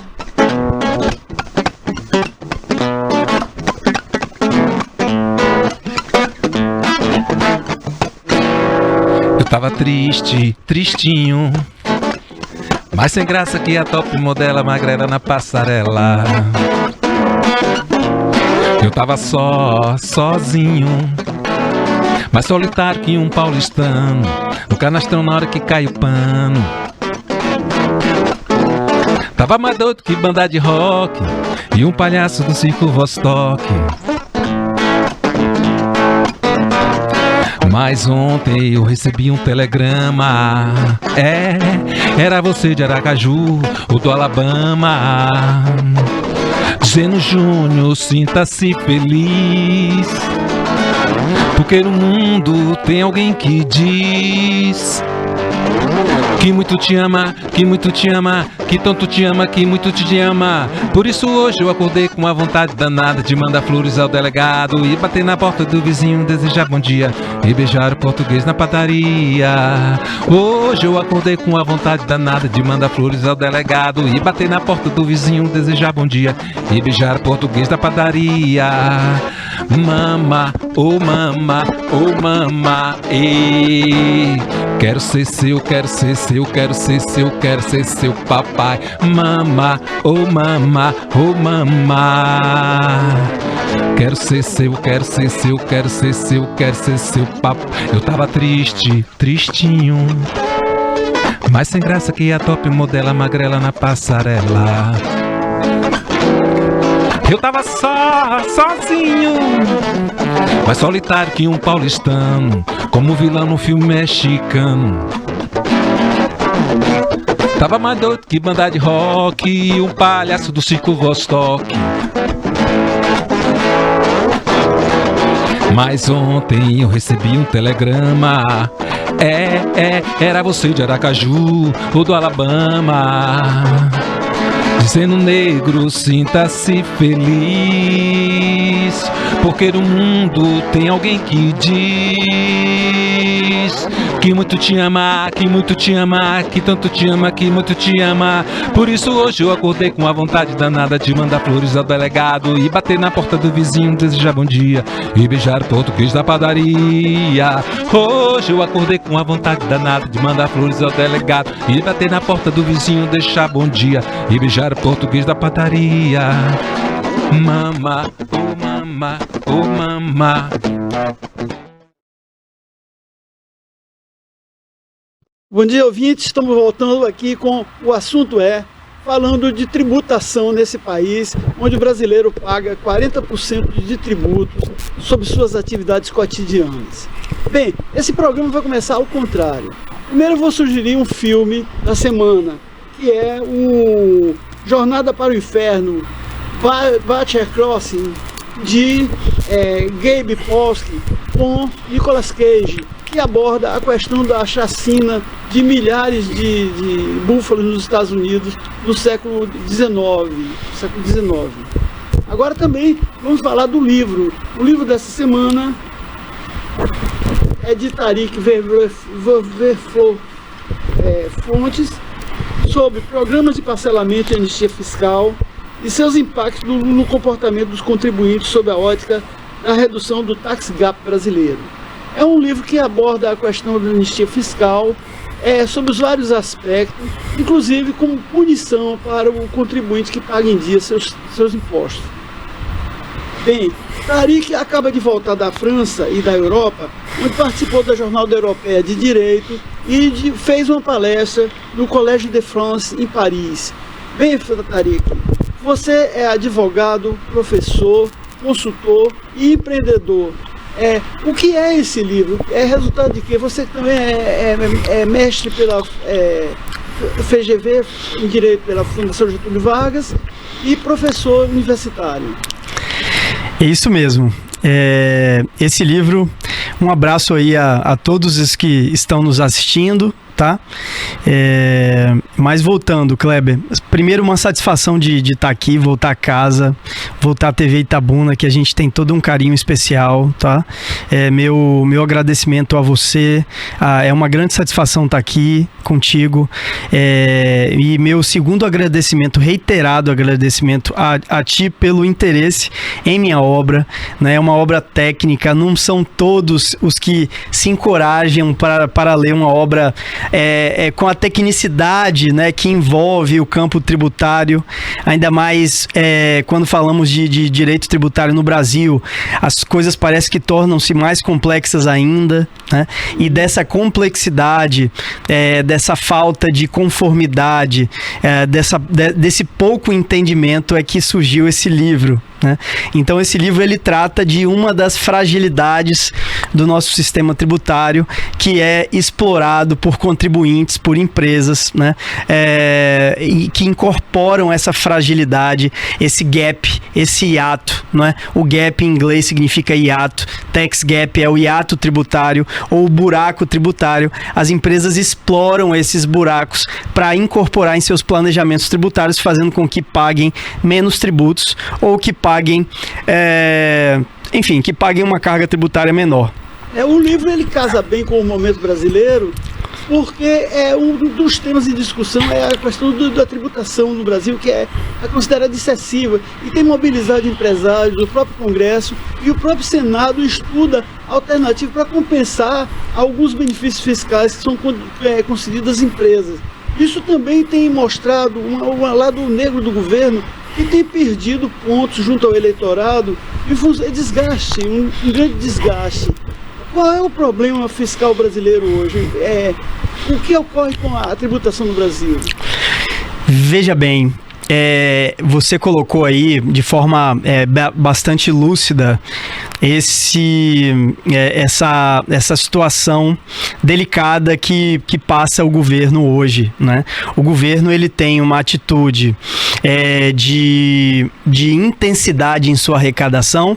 Ele arrecada com intensidade porque ele é um governo baseado em gastos públicos elevados. Ele por tudo que ele gasta, sejam os benefícios, benefícios, as políticas sociais, né, demasiadas, ele gasta muito. E para gastar muito, você precisa ter o que gastar, né? Então o governo precisa arrecadar muito. Se você tem aí a reforma tributária de um lado, que vários setores da economia, vários setores produtivos almejavam essa reforma tributária de anos, de décadas, né? Tem aí mais de 30 anos que o país como um todo aguarda essa reforma tributária. Do outro lado, da outra mão, você tem um governo que ele tem muitos gastos, esses gastos são crescentes e você tem que financiar esses gastos. Como você financia os gastos no Brasil? Através da arrecadação tributária, né? Então é um governo ávido por arrecadação, porque ele tem muitos custos, ele gasta bastante, ele precisa arrecadar. Por outro lado, ele traz um discurso da reforma tributária, que a reforma tributária, no entendimento dos cientistas, dos técnicos, ela vem para uma simplificação e ela vem também para que o contribuinte pague menos tributo. Mas aí que a gente tem que fazer a pergunta, será que vai pagar menos tributo? Será que vai ser simplificado? Ok, simplificado eu acredito que vai ser sim, porque nós temos, a gente terá uma redução de espécies tributárias. Basicamente, sobre o consumo a gente terá o IVA, né, Imposto sobre Valor Agregado, que aqui no Brasil vai se traduzir em dois, CBS e IBS, né, uma contribuição a nível federal e o IBS é o imposto a nível estadual e municipal. Mas eu nem queria entrar nesse assunto da reforma tributária, mas é um tema que a gente sempre, né, não tem como, porque a gente está na boca. Porém, essa reforma tributária, ela veio aí através de uma proposta de emenda à Constituição, só que ela precisa ser regulamentada. Então a gente tem um longo caminho de regulamentação. O governo, na ótica política, acho que ele não tem conseguido, pelo menos nos últimos dias a gente tem acompanhado aí, digamos assim, fazer uma política com que passe essa regulamentação da reforma tributária. Me parece que a reforma tributária estará congelada, né, pelo menos nos próximos meses. Mas aí a gente volta para o meu livro, que foi o que eu fui chamado aqui para a gente falar um pouco do meu livro. O meu livro aborda esse dilema do Brasil, né? Esse dilema do Brasil que ainda não conseguiu ter uma relação de total confiança, uma relação completamente saudável com o seu sistema tributário. Mas a questão não é nova, né? Há 2000 anos, 2000 e tantos anos, o pessoal na antiguidade já falava de reforma fiscal. Como é que você inseriu isso no seu livro? Qual foi É muito interessante a sua colocação, porque o tema dos parcelamentos tributários, eles datam de milênios, né? Eles datam de milênios lá da Pedra de Roseta, do imperador Ptolomeu V, onde ele com aqueles contribuintes que estavam presos por dívidas tributárias, ele fez um programa naquela época bastante primitivo, rudimentar, rústico, de abatimento e de anistia de dívidas tributárias. Então é um problema da humanidade desde que encontra-se em sociedade, desde que a humanidade se encontra reunida, em que você tem algo, uma figura de um Estado ou algo assim para financiar os gastos, que você tem o pagamento do tributo visando segurança, visando bem-estar, etc. Me parece que a coisa veio a coisa veio ficando complexa, veio se avolumando, né? E a gente tem hoje, os países, eles enfrentam diversos problemas tributários, especificamente na questão das anistias e dos refis, dos programas de parcelamento. Os países enfrentam que ele vem no primeiro momento para ser uma luz, uma solução. Na medida em que ele vai se incorporando na política desse país, ele vai virando uma bengala. Por quê? Porque a empresa ela vai tomando isso como parte do seu planejamento, ela vai aderindo a esses programas de parcelamento especiais, e ela paga o primeiro ou a segunda parcela, a terceira ela já não paga, ou seja, esse dinheiro que seria destinado para o pagamento de tributos, ela utiliza para investimento, para fluxo de caixa, enfim, até para bonificação para os investidores, para os sócios, etc. Então você tem aí um problema que nos acompanha de décadas, mas que não é um privilégio apenas de nós brasileiros. Agora, em termos de eficiência, quanto é que isso rende? Por exemplo, um programa que prevê arrecadar 100 bilhões. Quanto ele arrecada no final das contas? Excelente pergunta. Ele, em termos de eficiência, estatisticamente ele tem se mostrado ineficiente. Os parcelamentos especiais eles têm se mostrado ineficientes no Brasil, porque ocorre essa dinâmica regressiva, que é o pagamento da primeira, da segunda parcela e em consequência, o pagamento das outras parcelas, das outras mensalidades, ele não é feito. Mas isso tem porquês, tá, Kleber?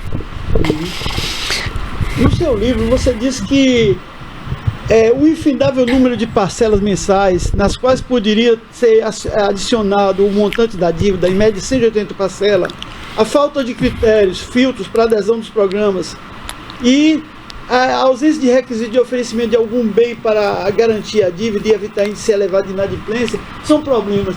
Como é que se resolveriam esses problemas? Perfeito. O que a gente vê no Brasil, na política fiscal do Brasil, em específico dos parcelamentos, você não tem filtro para o contribuinte ingressar nesse parcelamento. O que acontece? Ingressa cachorro, papagaio, periquito, ou seja, ingressam empresas, e eu falo no universo das empresas porque são as que mais arrecadam, tá? Então eu trato aqui do universo das empresas. Ingressam empresas que não precisam. Porque o parcelamento ele foi originalmente concebido para ajudar aquelas empresas que estão com pouca saúde financeira, que estão doentes do ponto de vista financeiro. Ele é feito para voltar, para que esses contribuintes voltem à conformidade. Mas não é o que ocorre conosco. O que ocorre com o nosso país é que toda sorte de contribuintes resolvem aderir aos parcelamentos, ou seja, aqueles que têm muito dinheiro, aqueles que têm bastante caixa, que estão bastante saudáveis e os que deveriam somente entrar, que é aqueles que estão em crise financeira. Então o parcelamento, indo numa perspectiva do mundo, né, pegando uma lente, analisando o parcelamento no globo, nos diferentes países, aqueles que os parcelamentos têm dado certo, têm sido eficazes, efetivos, são aqueles que colocam filtros nos seus parcelamentos. Então deve ser beneficiado aquelas empresas que preencham determinados requisitos e primordialmente os requisitos ligados à baixa saúde financeira, ou seja, quem está precisando, ou seja, aquele setor que foi afetado por determinada crise. Agora, por exemplo, tivemos a pandemia. Determinados setores foram afetados, outros não foram. E aí eu posso dar como exemplo, setores ligados a eventos foram muito afetados.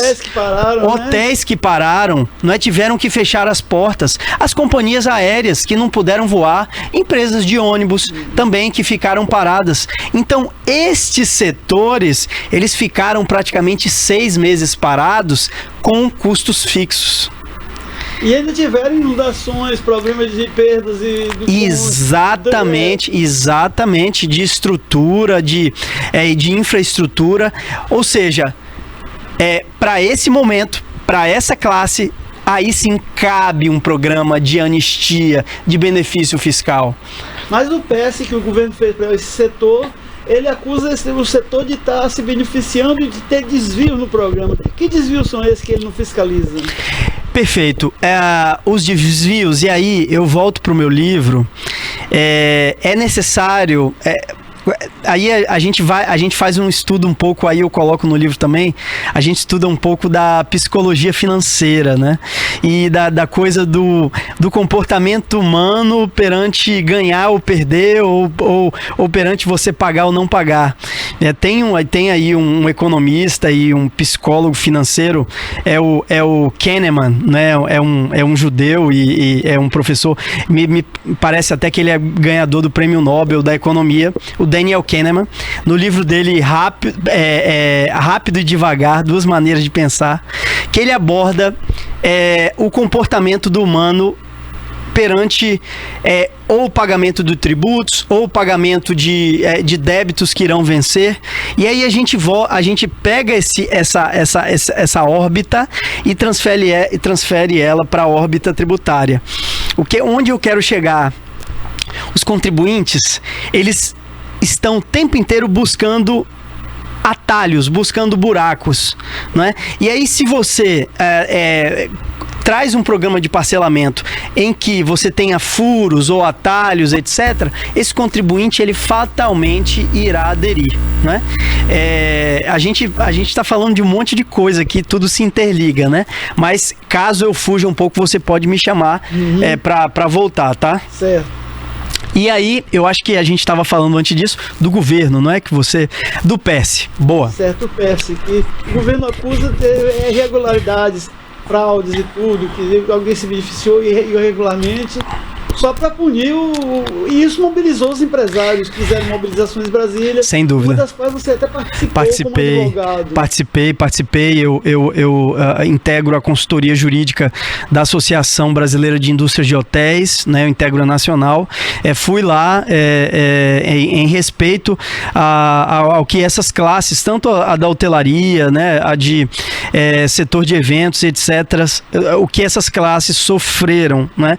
O que o governo alegou é que determinadas empresas cujo CNAE, né, que é o cadastro de atividade da empresa, o CNAE principal não era nem hotelaria, nem eventos, etc. Ela tinha um CNAE secundário. Essas empresas se utilizaram supostamente de má fé para aderir ao programa. Então o governo falou, não, eu vou restringir só quem tiver CNAE principal, ou então vou fazer um pente fino nos extratos, nos documentos fiscais, vou fazer um cruzamento, e quem a partir desse cruzamento mostrar que tinha saúde financeira, tinha fluxo de caixa, tinha dinheiro em conta, essa empresa ela ou não pode participar dos próximos, ou então ela vai ter que pagar uma multa. Foi isso que foi feito. Para toda medida tributária, há respingos. Isso não é um privilégio de uma classe ou de outra. Cabe ao governo, efetivamente, fiscalizar.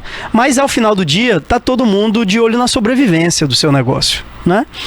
Acho que o governo foi assertivo porque ele restringiu pouco, mas ele entrou em consenso, porém ele queria tirar o PES. Né? Eu acho que retirar o PES, e aí... Que até 2026, a previsão de manutenção do projeto. Exatamente. Acho um prazo palpável. Eu acho um prazo... Mas ele fez uma PL para derrubar essa medida e foi derrotado no voto dentro do Congresso Nacional. Exatamente. Inclusive a gente participou dessa luta.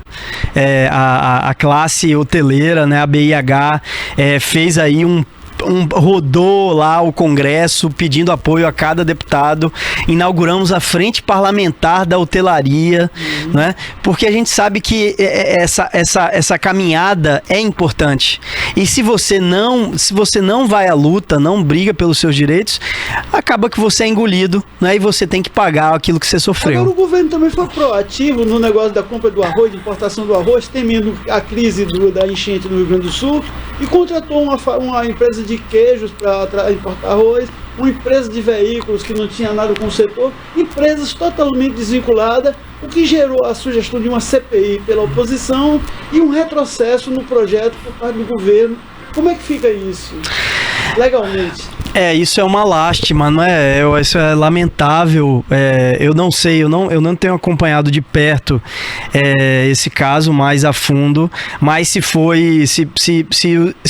utilizou-se de CNPJs que não dizem respeito ao setor específico, ou então não buscaram empresas com expertise e horas de voo para o trabalho, isso é lamentável. E ainda mais num momento tão delicado para os nossos amigos e brasileiros do Sul. Mas como né? a corda só quebra do lado mais fraco, um cara do segundo escalão que foi demitido do Ministério da Agricultura, que acharam o bode na sala, né? Pior ainda, né, meu amigo? Pior ainda. A gente fica... Isso deixa a gente mais triste. Porque a gente nós vemos o tanto de pessoas que perderam casas, perderam tudo. Vidas também. Não se contabiliza, não tem preço.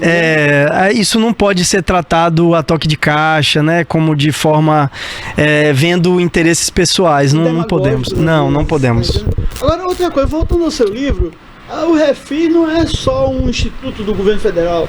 Os estados aplicam, os municípios, a prefeitura de Itabuna mesmo, de vez em quando lança um refis em cada governo, fim de governo, lança. Isso é certo, isso é errado? Como é que funciona isso?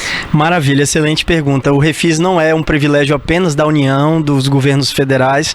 O refis ele é utilizado também por outros entes políticos em outras esferas. Os estados utilizam os refis, os municípios também. O que ocorre é sempre o seguinte, meu amigo, quando a gente utiliza uma ferramenta, a gente tem que compreender, para que finalidade aquela ferramenta ela vai ser utilizada e o porquê da criação daquela ferramenta. O nome disso é conhecimento. E infelizmente as casas legislativas, os entes políticos municipais, boa parte deles, eles lançam essas ferramentas sem conhecimento. Então você tem instrumentos que são distorcidos de suas finalidades originárias. Então você tem instrumento porque o refis, ele tem que se destinar a voltar ao compliance, né, a recuperar o compliance fiscal, a conformidade fiscal daqueles contribuintes que estão afastados da teia tributária. Então você tem que fazer o quê? Buscar que esses contribuintes retornem à malha fiscal, retornem. Por que eles saíram? Por dificuldades financeiras. Então, se você faz um refis muito genérico, que é o que ocorre, essa é a crítica que eu faço no meu livro, os programas de parcelamento, eles vêm de forma bastante genérica, sem filtros. Isso atrai as empresas que não precisariam estar ali. Essas empresas não precisariam estar ali gozando desses benefícios. Apenas aqueles que precisam, que foram afetados por alguma crise, por algo. Então, nesse refis, no último do município, me parece que deveriam ter mais filtros, deveriam fazer um checklist de forma mais específica para aqueles setores que foram mais afetados. Mas o nome disso é você entender o porquê de determinado instituto, entender o porquê da criação daquele instituto, porque aquele instituto vai para onde. Isso a gente se faz com o quê? Com pesquisa, com aprofundamento, não é? E é o motivo, isso é o que a gente aborda no meu livro. Quantos refis já se fizeram no Brasil, em média? E quantos você estudou no seu livro? Excelente pergunta. Você sabe que eu terminei não contando, mas a gente aborda aí uma média de 2 refis por ano, de 1 refis a cada 2 anos, e o período do estudo, ele data aí de cerca de 20 anos, né? Então, você tem 1 a cada 2 anos, 10, então... Vamos colocar um pouquinho mais, porque meu livro a gente finalizou ele em 2020, né? Estamos em 24. Vamos colocar aí uns 13, 14 programas de parcelamento especiais. Federais. É muita coisa. Estaduais. Estaduais estadual não tenho esse dado. Mas geralmente, no tocante no cenário tributário, os entes estaduais e municipais seguem o principal, né? Seguem a União. Então, se a União faz um refis, geralmente os estados costumam fazer também, suprindo alguns pontos que não foram tratados pela União. Isso é parte de uma estratégia ou é uma sanha arrecadatória? Vamos arrecadar mais e tal. Aí tem esses devedores em atraso, não são incobráveis e tal, não está executado, vamos ver se acelera aí. Essa estratégia? Tudo que você falou procede, cada um em sua força, né? Mas todos esses pontos fazem sentido e são utilizados. Primeiro ponto, com o refis a gente vai conseguir arrecadar valores milionários, montantes astronômicos. Isso não procede. Você tem uma falsa impressão de um grande arrecadamento nos primeiros meses. Depois o que acontece? Os contribuintes, eles deixam de aderir, eles deixam de pagar. Então você tem o primeiro, segundo mês, você tem um montante milionário e os outros meses o negócio vai caindo vertiginosamente. No municipal também ocorre? No municipal também. Mas o cara paga 2 dos 6 tributos e os outros ele esquece. Exatamente. Por que também? Porque não tem previsão de multa para o não pagamento, ou então porque não tem filtro para entrada. Quando a coisa é muito fácil, né? Tem esse ditado, quando é muito fácil as pessoas não dão valor, né? Quando é de graça não dá valor. É um pouco isso no programa, nos programas de refinanciamento também. Deve-se haver critérios específicos, deve-se haver uma compartimentalização do setor, aquele setor que precisa, aquele setor que passa por dificuldades, né? Seja determinado setor agrícola em algum momento. Vamos colocar aqui, inclusive, a lavoura, né, de cacau. Num determinado momento deveria ter sido feito um programa específico para aquela classe, inclusive no viés tributário, né? Então é isso que a gente precisa de filtro, a gente precisa de requisitos para se aderir a um programa de anistia de benefício fiscal. Agora, para terminar e para fugir do seu livro, é o seguinte, nós somos itabunenses, eu não nasci em Itabuna, mas é uma cidade que eu gosto, meus filhos nasceram aqui, você é itabunense, e é o seguinte, Itabuna tem uma renda per capita, é a 161ª cidade do Brasil em população. Quando a gente vai em renda per capita, R$20.000, nós somos 3.198 no país. Quando a gente desce dos 417 municípios baianos, nós somos 43 em renda per capita, o 43º lugar. E a cidade perdeu 8,6% da população e enfrenta, de certa forma, um retrocesso de população, de perda de economia. Tem 39% da população vivendo com meio salário mínimo de programas fiscais. Como mudar a situação dessa cidade e promover a retomada do desenvolvimento? Qual a sugestão de um consultor jurídico aí? Eu acho que essa foi a pergunta mais difícil que você me fez, viu, meu amigo? O que eu acompanho isso como cidadão, falando como cidadão, como itabunense, né, Grapiúna, né? Eu tenho muito carinho pela minha cidade natal. Hoje nós somos sócios de escritório em São Paulo, temos uma atuação em Brasília, então a gente, digamos, roda muito, né? Graças a Deus, os estudos me proporcionaram isso. A gente, como você bem falou, terminou o mestrado na Fundação Getúlio Vargas de São Paulo, então a gente teve aí a oportunidade de conhecer outras realidades, outros cotidianos, né? Participar de outras cidades, de outros estados e acompanhar de perto realmente outra realidade, inclusive do ponto de vista financeiro, arrecadatório, de geração de riqueza, né? Eu me deparo com o estado de São Paulo, que só a cidade de São Paulo ela tem um PIB que ela é comparado ao que o Brasil arrecada, né? O que o Brasil produz. Mas a nossa cidade, ela já foi uma cidade muito rica, né? Principalmente por conta da produção do cacau, né? Itabuna... Hoje o PIB da agricultura é 1% só na renda per capita de Itabuna. É impressionante isso, né? É um dado que impressiona, né? Talvez você tinha aí uma cultura monoextrativista, né? Uma só cultura sendo explorada, que era a cultura do cacau, e fosse arriscado, né? Porque se desse alguma doença ou algum obstáculo para a produção da lavoura, como é que se faria? E foi algo do tipo que aconteceu, né? Você teve aí um cenário de uma doença, né? Eu sei pouco da história, mas parece que a vassoura de bruxa, né, assolou. Isso causou uma crise sem precedentes. Essa região que era a mais rica da Bahia, né? Uma das regiões financiadoras, inclusive, do Brasil, né? Isso aqui era muito rico. Hoje, comparado aí com o nosso centro-oeste brasileiro, né? Que é muito rico no agro, né? A gente chama de o agro. A gente teve aí um desmantelamento econômico, social, por conta dessa crise, né, que desestruturou completamente a região. Agora, isso passa pela necessidade de novas lideranças políticas, de uma articulação entre o poder público e a iniciativa privada e até da academia, né, as universidades também.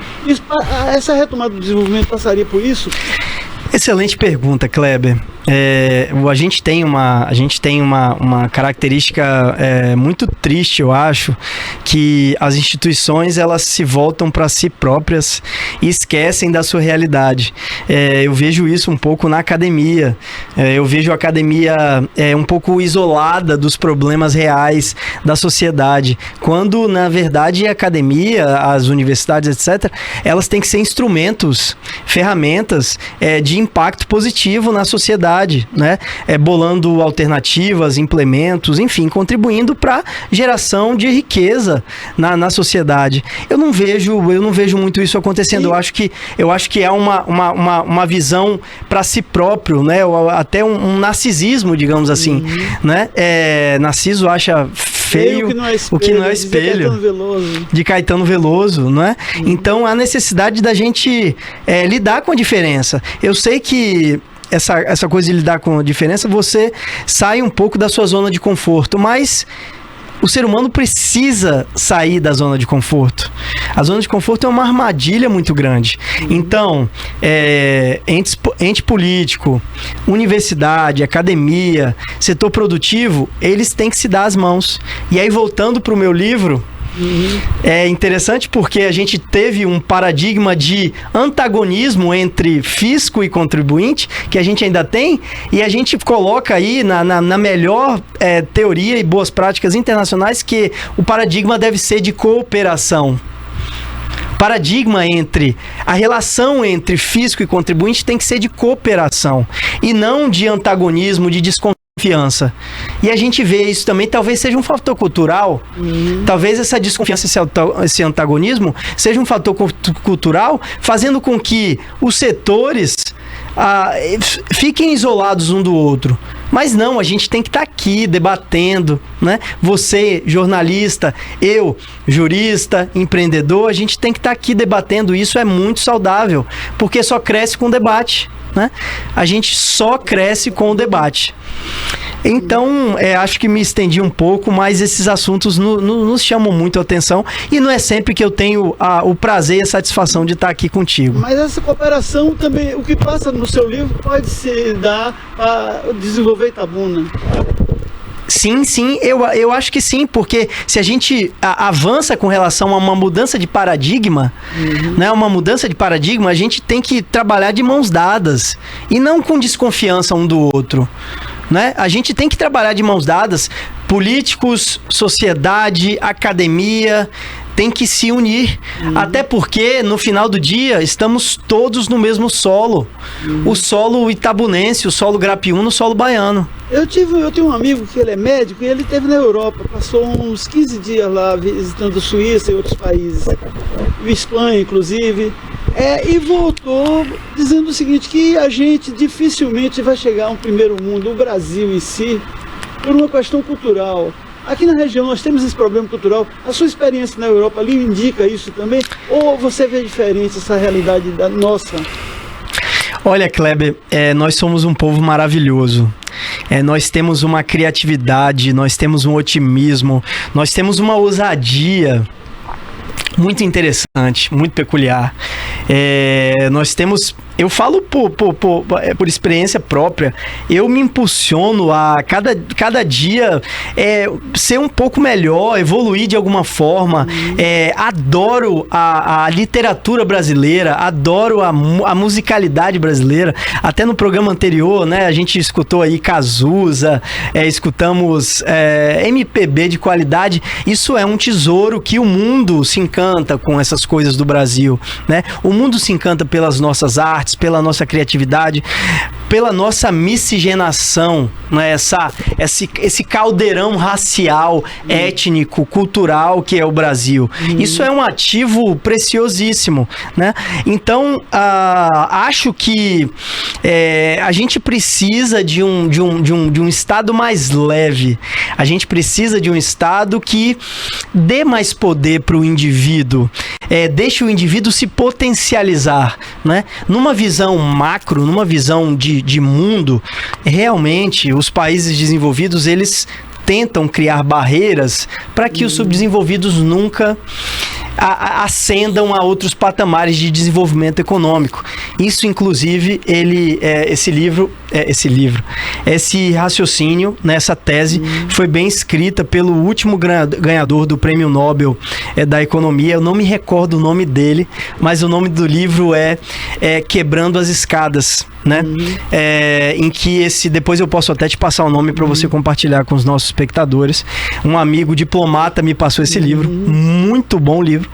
E esse coreano, professor da Universidade de Nova York, pós-doutor, ganhador do Prêmio Nobel, ele fala o seguinte, que os países desenvolvidos, eles criaram uma estrutura de leis, de amarras tão grandes, fazem com que aqueles subdesenvolvidos nunca ascendam. Ou seja, eles quebram as escadas para os desenvolvidos subirem para uma condição de primeiro mundo, né? Então é complicado. Você tem um cenário que rema contra você, mas a gente tem que fazer nosso papel, né? Nosso papel enquanto cidadão de quebrar paradigmas, né? Quebrar paradigmas. A gente tem que criar, e aí um grande líder da humanidade, não sei se, eu acho que foi o Winston Churchill, falava, nós temos que construir pontes e não dinamitá-las, né? Então a gente tem que ser um construtor de pontes, né? É isso que pode fazer com que a gente crie alternativas de se unir, que é o que a gente está precisando nesse país. Essa semana o presidente Lula participou no Rio de um encontro com empresários da Arábia Saudita que estiveram no Brasil, e ele fez um discurso até interessante, dizendo que queria respeitar o déficit fiscal e tudo, seguir as regras fiscais de saneamento financeiro, e que o Brasil era um país que estava construindo um arcabouço jurídico seguro. E nesse momento que ele falava de segurança jurídica e tal, estava tendo um tiroteio lá no Rio de Janeiro mesmo, também, na mesma cidade. A polícia com ônibus queimado, morte de um policial, 4 assaltantes presos, mortos. Aprenderam uma metralhadora .30, dá 200 tiros por minuto. Quer dizer, essa segurança que ele estava oferecendo não existia. Exato. Na prática, se você acompanha o noticiário, né? Quem não acompanha não vê. Nós temos esse arcabouço fiscal, jurídico, ou o Estado é muito centralizador e arrecadador? O Estado, ele é centralizador e arrecadador. Muitas vezes discursos bonitos e discursos destinados para agradar os ouvidos daqueles que querem escutar podem funcionar ali naquele momento, mas eles realmente não guardam muita coerência com a realidade dos fatos, né? Então, o discurso bonito, ele tem hora para acabar, né? Se ele não tem veracidade ou coerência.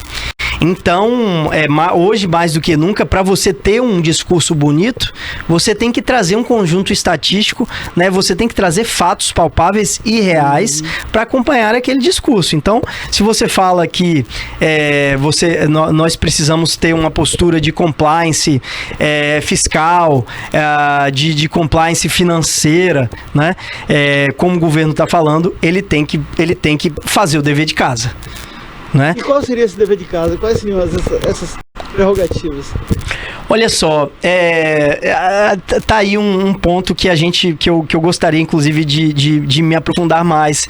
Mas eu vejo que o governo, ele prega, por exemplo, uma reforma tributária, que prega uma simplificação, que prega, segundo o governo, uma diminuição na carga tributária, e o que a gente nota aí é uma postura totalmente antagônica a isso, que é uma postura de fome por arrecadação, né, de criação de novas, de ressuscitar antigas espécies tributárias, né? Quem mais perde com isso, quem é?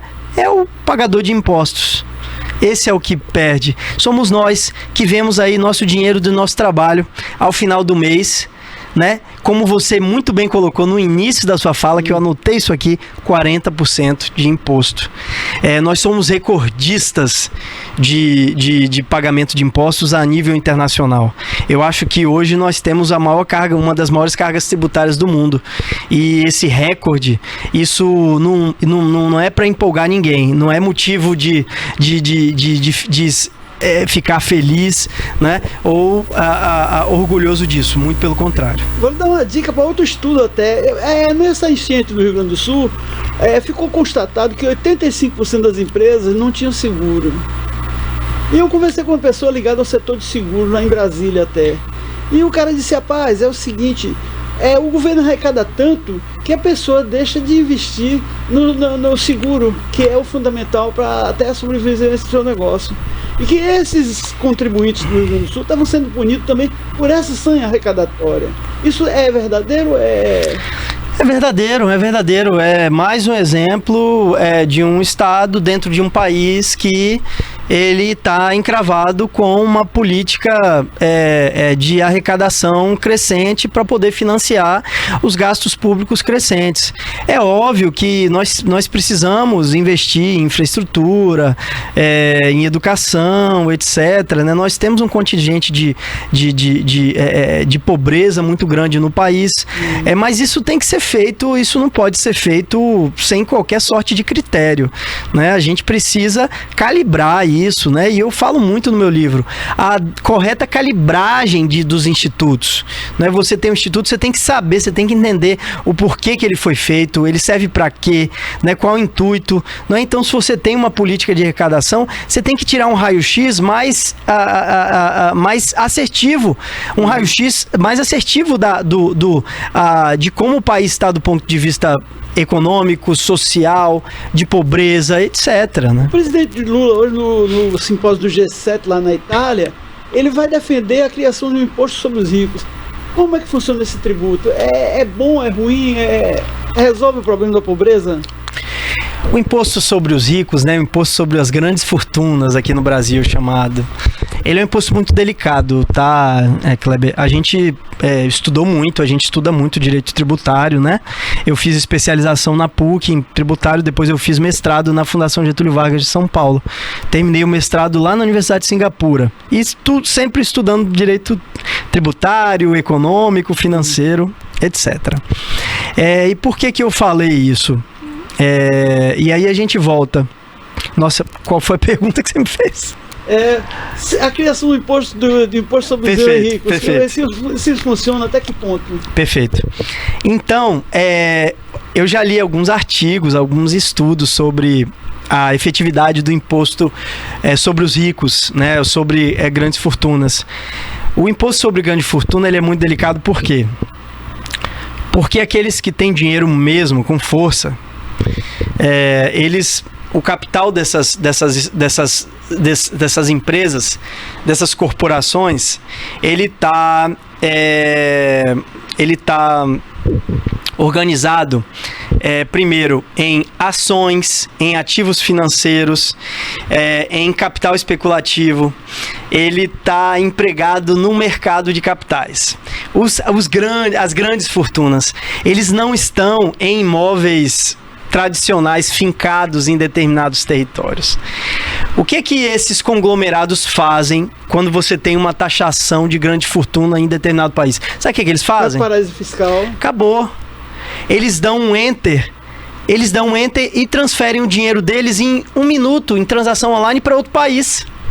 Então todas as ações todo o dinheiro que estava investido em ações colocadas na Bolsa Brasileira, eles podem num piscar de olhos dar um enter e esse capital migrar para países que eles chamam de países mais seguros do ponto de vista do investidor, né? E aí você bem colocou os paraísos fiscais. A própria Singapura, ela é chamada por uns de paraísos fiscais porque o imposto de renda pessoa jurídica em Singapura tem alíquotas baixíssimas. O imposto de renda pessoa física em Singapura tem alíquotas baixíssimas. Sabe o que acontece? Quais são as consequências disso? Grande parte dos milionários e bilionários do mundo tem residência em Singapura. Você vê bilionários passeando em Singapura e morando lá. Por quê? Porque eles têm imposto sobre grandes fortunas baixos. E isso atrai grandes fortunas. Tá bom. Como nós temos problema de tempo, eu agradeço a sua participação no programa e vou lhe convidar outro dia para a gente continuar essa conversa sobre tributo. Satisfação é toda minha. Obrigado e um bom fim de semana aos ouvintes do Assunto que essa vez agora foi sobre tributos. Obrigado, um abraço a todos e um prazer estar aqui com o amigo Kleber Torres.